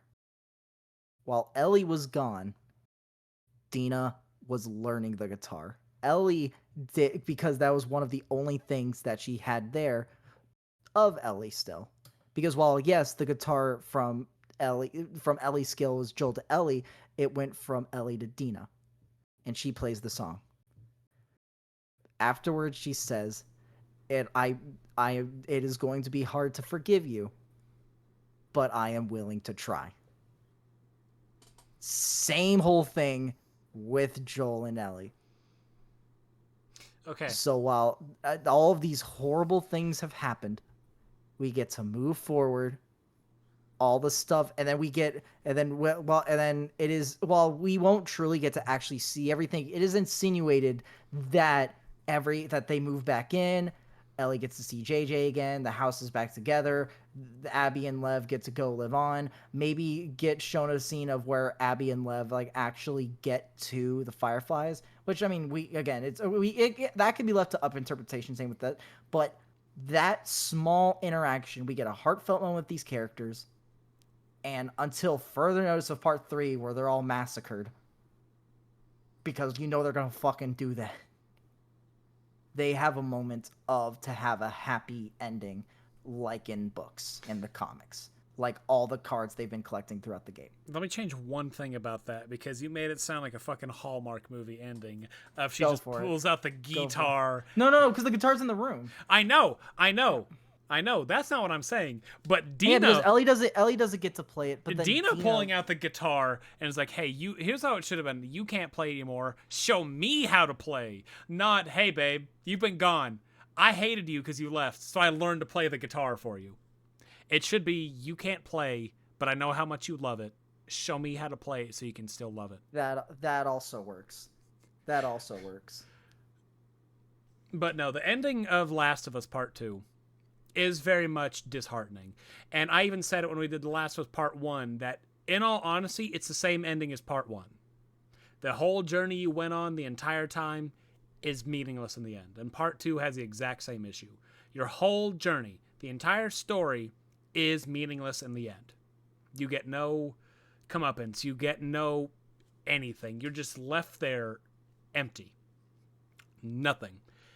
That's why another reason I don't like the story of this game is the ending is not satisfactory to anything. The emptiness inside The Last of Us 1 is less empty than the emptiness in Part 2. Correct, because in Part 1, you at least kind of knew what the future plan was. They were going to Jackson. Ellie may not believe Joel, but they're going to Jackson to at least figure something out. This one is, everything's gone. Yes, I know that's everything's fucked. And I know that's the whole thing of it, is revenge is such a horrible thing. You can lose everything if you're blinded by revenge. That's what it actually kind of translates to, is this actual story. But that's not But good. why Ellie? Why is Ellie the character who's gotten everything? She has everything taken from her. Yeah. Everything. The only person she might have is Maria. And then that's it.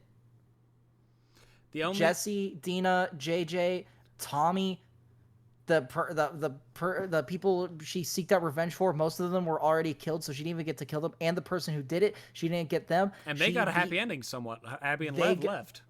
Yeah, then That's the biggest issue I have with it right not even her fingers. Yeah. She didn't even get to play the guitar like she wanted to.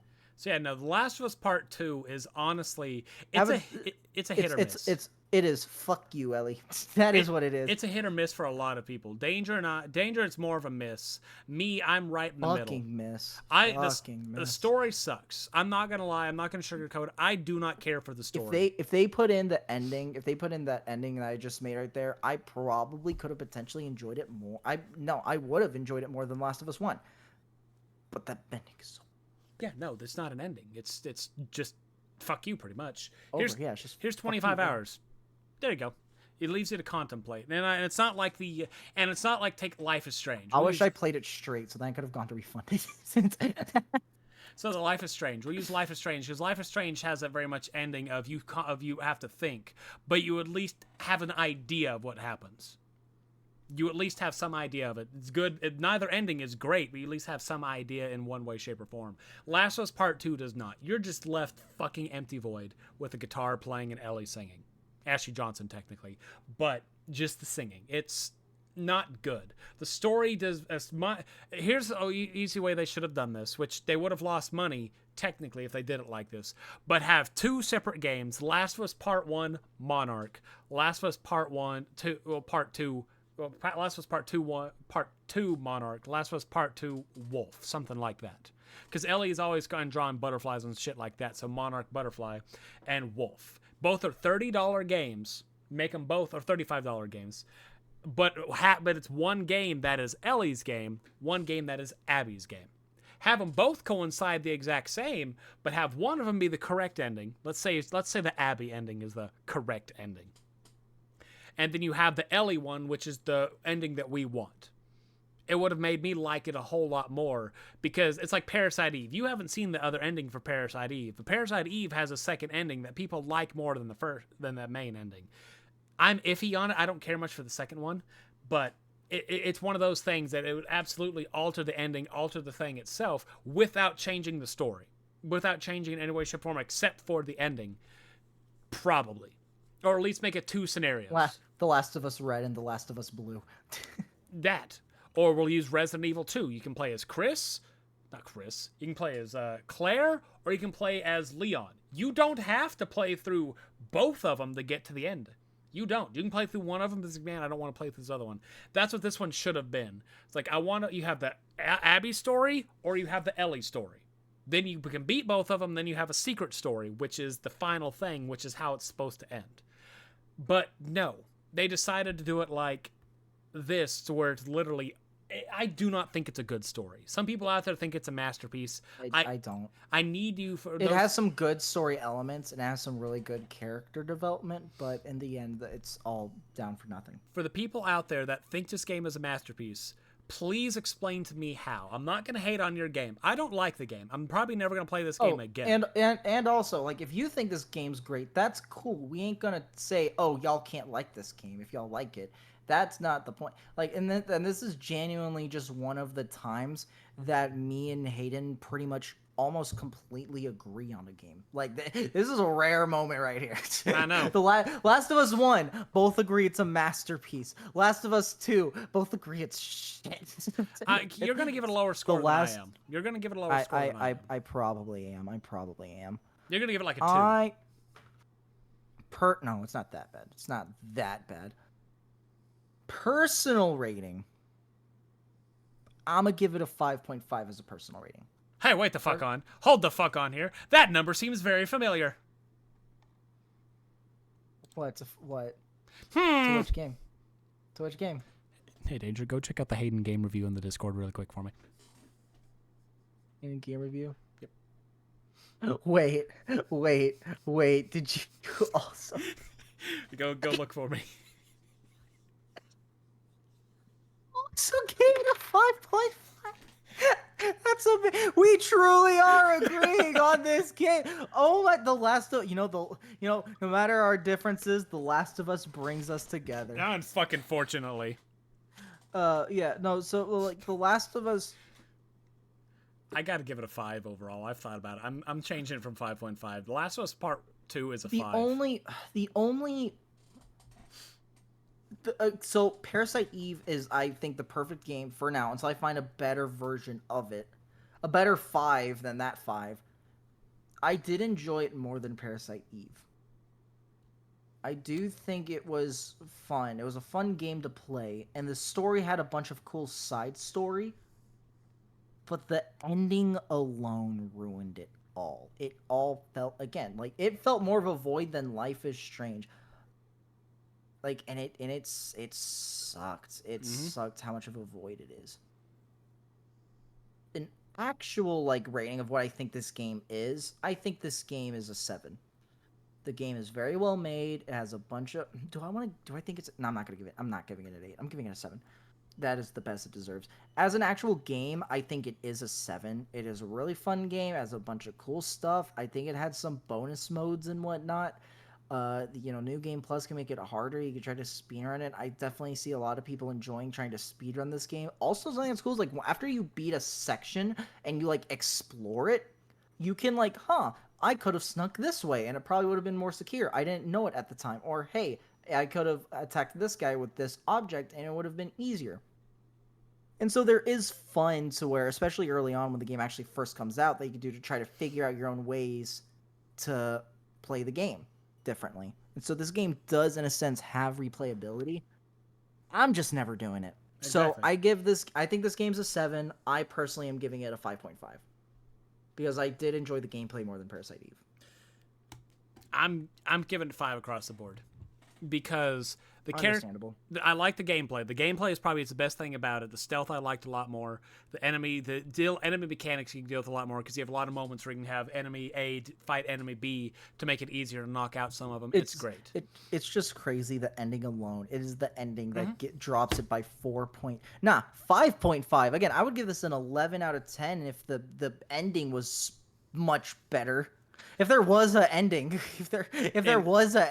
this personal rating, I would have given it a 7. I actually did enjoy playing this game. I had fun moments. Like I said, you cut out the entire story. It's a fun game. Yeah. And that's the issue I have with it, is I did not feel connected with the characters in any way, shape, or form. I connected with Ellie because she's the main one from the first one. You feel for her.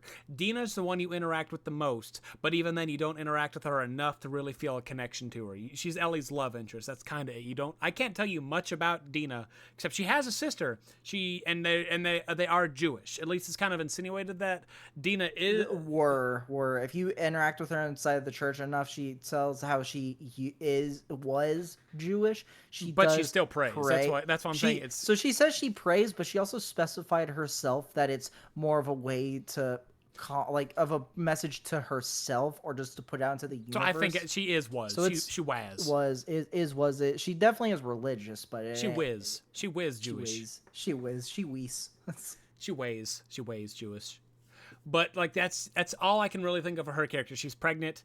She likes Ellie. That's kind of it, and she cares for Ellie. That's all of her character. Jesse was a macho man who wanted to save people, but that's kind of it. Tommy was just a dick because you saw him twice in the game. Abby was rough and tumble but cared for her friends. Owen, also had the same thing, cared for his friends, seems like a nice person. Mel was kind of petty. I don't disagree with her reasonings why her boyfriend got fucked by the person she thought was her good friend. Lev. Just a lot of these characters I did not have any connection with to the same in the first one. Because I can tell you every fucking character from part 1 is done better. Tess. You saw Tess for maybe 2 hours in part 1. I feel like she was done a hell of a lot better than part 2. Because you know her character. Sam. Henry. Fucking Bill. All those characters were done a lot better. You feel, in my opinion, I felt more attached to them after one playthrough than I feel attached to Last of Us Part 2 after we'll say 2.5 playthroughs, because it's been a few years. But after multiple playthroughs, I still don't feel any connection to them. So the characters are probably its weakest point. Like, I'm discounting the story, because the story is just god awful to me. It's a waste of a story. But the characters are just done so wrong that I feel like it's its absolute weakest point entirely. It just has issues with it. And that sucks, because Last of Us Part 2 was such a hyped up game, and it fell flat. It won Game of the Year, yes, I know. I don't care. Yeah. I really don't care if it wins Game of the Year. It means nothing to me. It doesn't change how much I enjoy the game at all. So Which is not a lot. like I said, you cut out the story. I like this game, and that's what I play games for, is the fucking story. Yeah, The Last of Us game is a fun game. It's just the story in this one is horrible. And I'm hoping that the third one Don't say fixes some anything. of the... Don't say anything. I saw a leak. I don't know if this is true or not, and I really hope it's not. Don't say shit. We're gonna jinx it. I've held on to this leak for about a month now. It's going to my fucking grave until it happens. If it happens. Good or bad? Bad. Bad. Joel bad. So, Last of Us Part 2. I'm so tired. We ain't playing The Last of Us 3. I'm gonna just tell you that. We ain't playing it. I'll play it first, then I'll decide if we need to play it. But we are done with Last of Us Part 2. I hope all of you enjoyed our first actual episode of the season. We are going back in the past, not literally, but literally, for our next game. We're going to the PlayStation 1 game up on Ibis Islands with the Jurassic Park Resident Evil crossover game known as Dino Crisis. Personal favorite of mine. Were you Dinosaurs! Oh, you're gonna hate this game, Danger. It has tank controls and fun mechanics. Be warned. But you, as Regina, in your special group, have to go find a nice doctor. Can you find him while taking on dinosaurs of all sorts, shapes, and sizes? I don't know. We'll see you guys in a few weeks. You got anything else to say, Danger?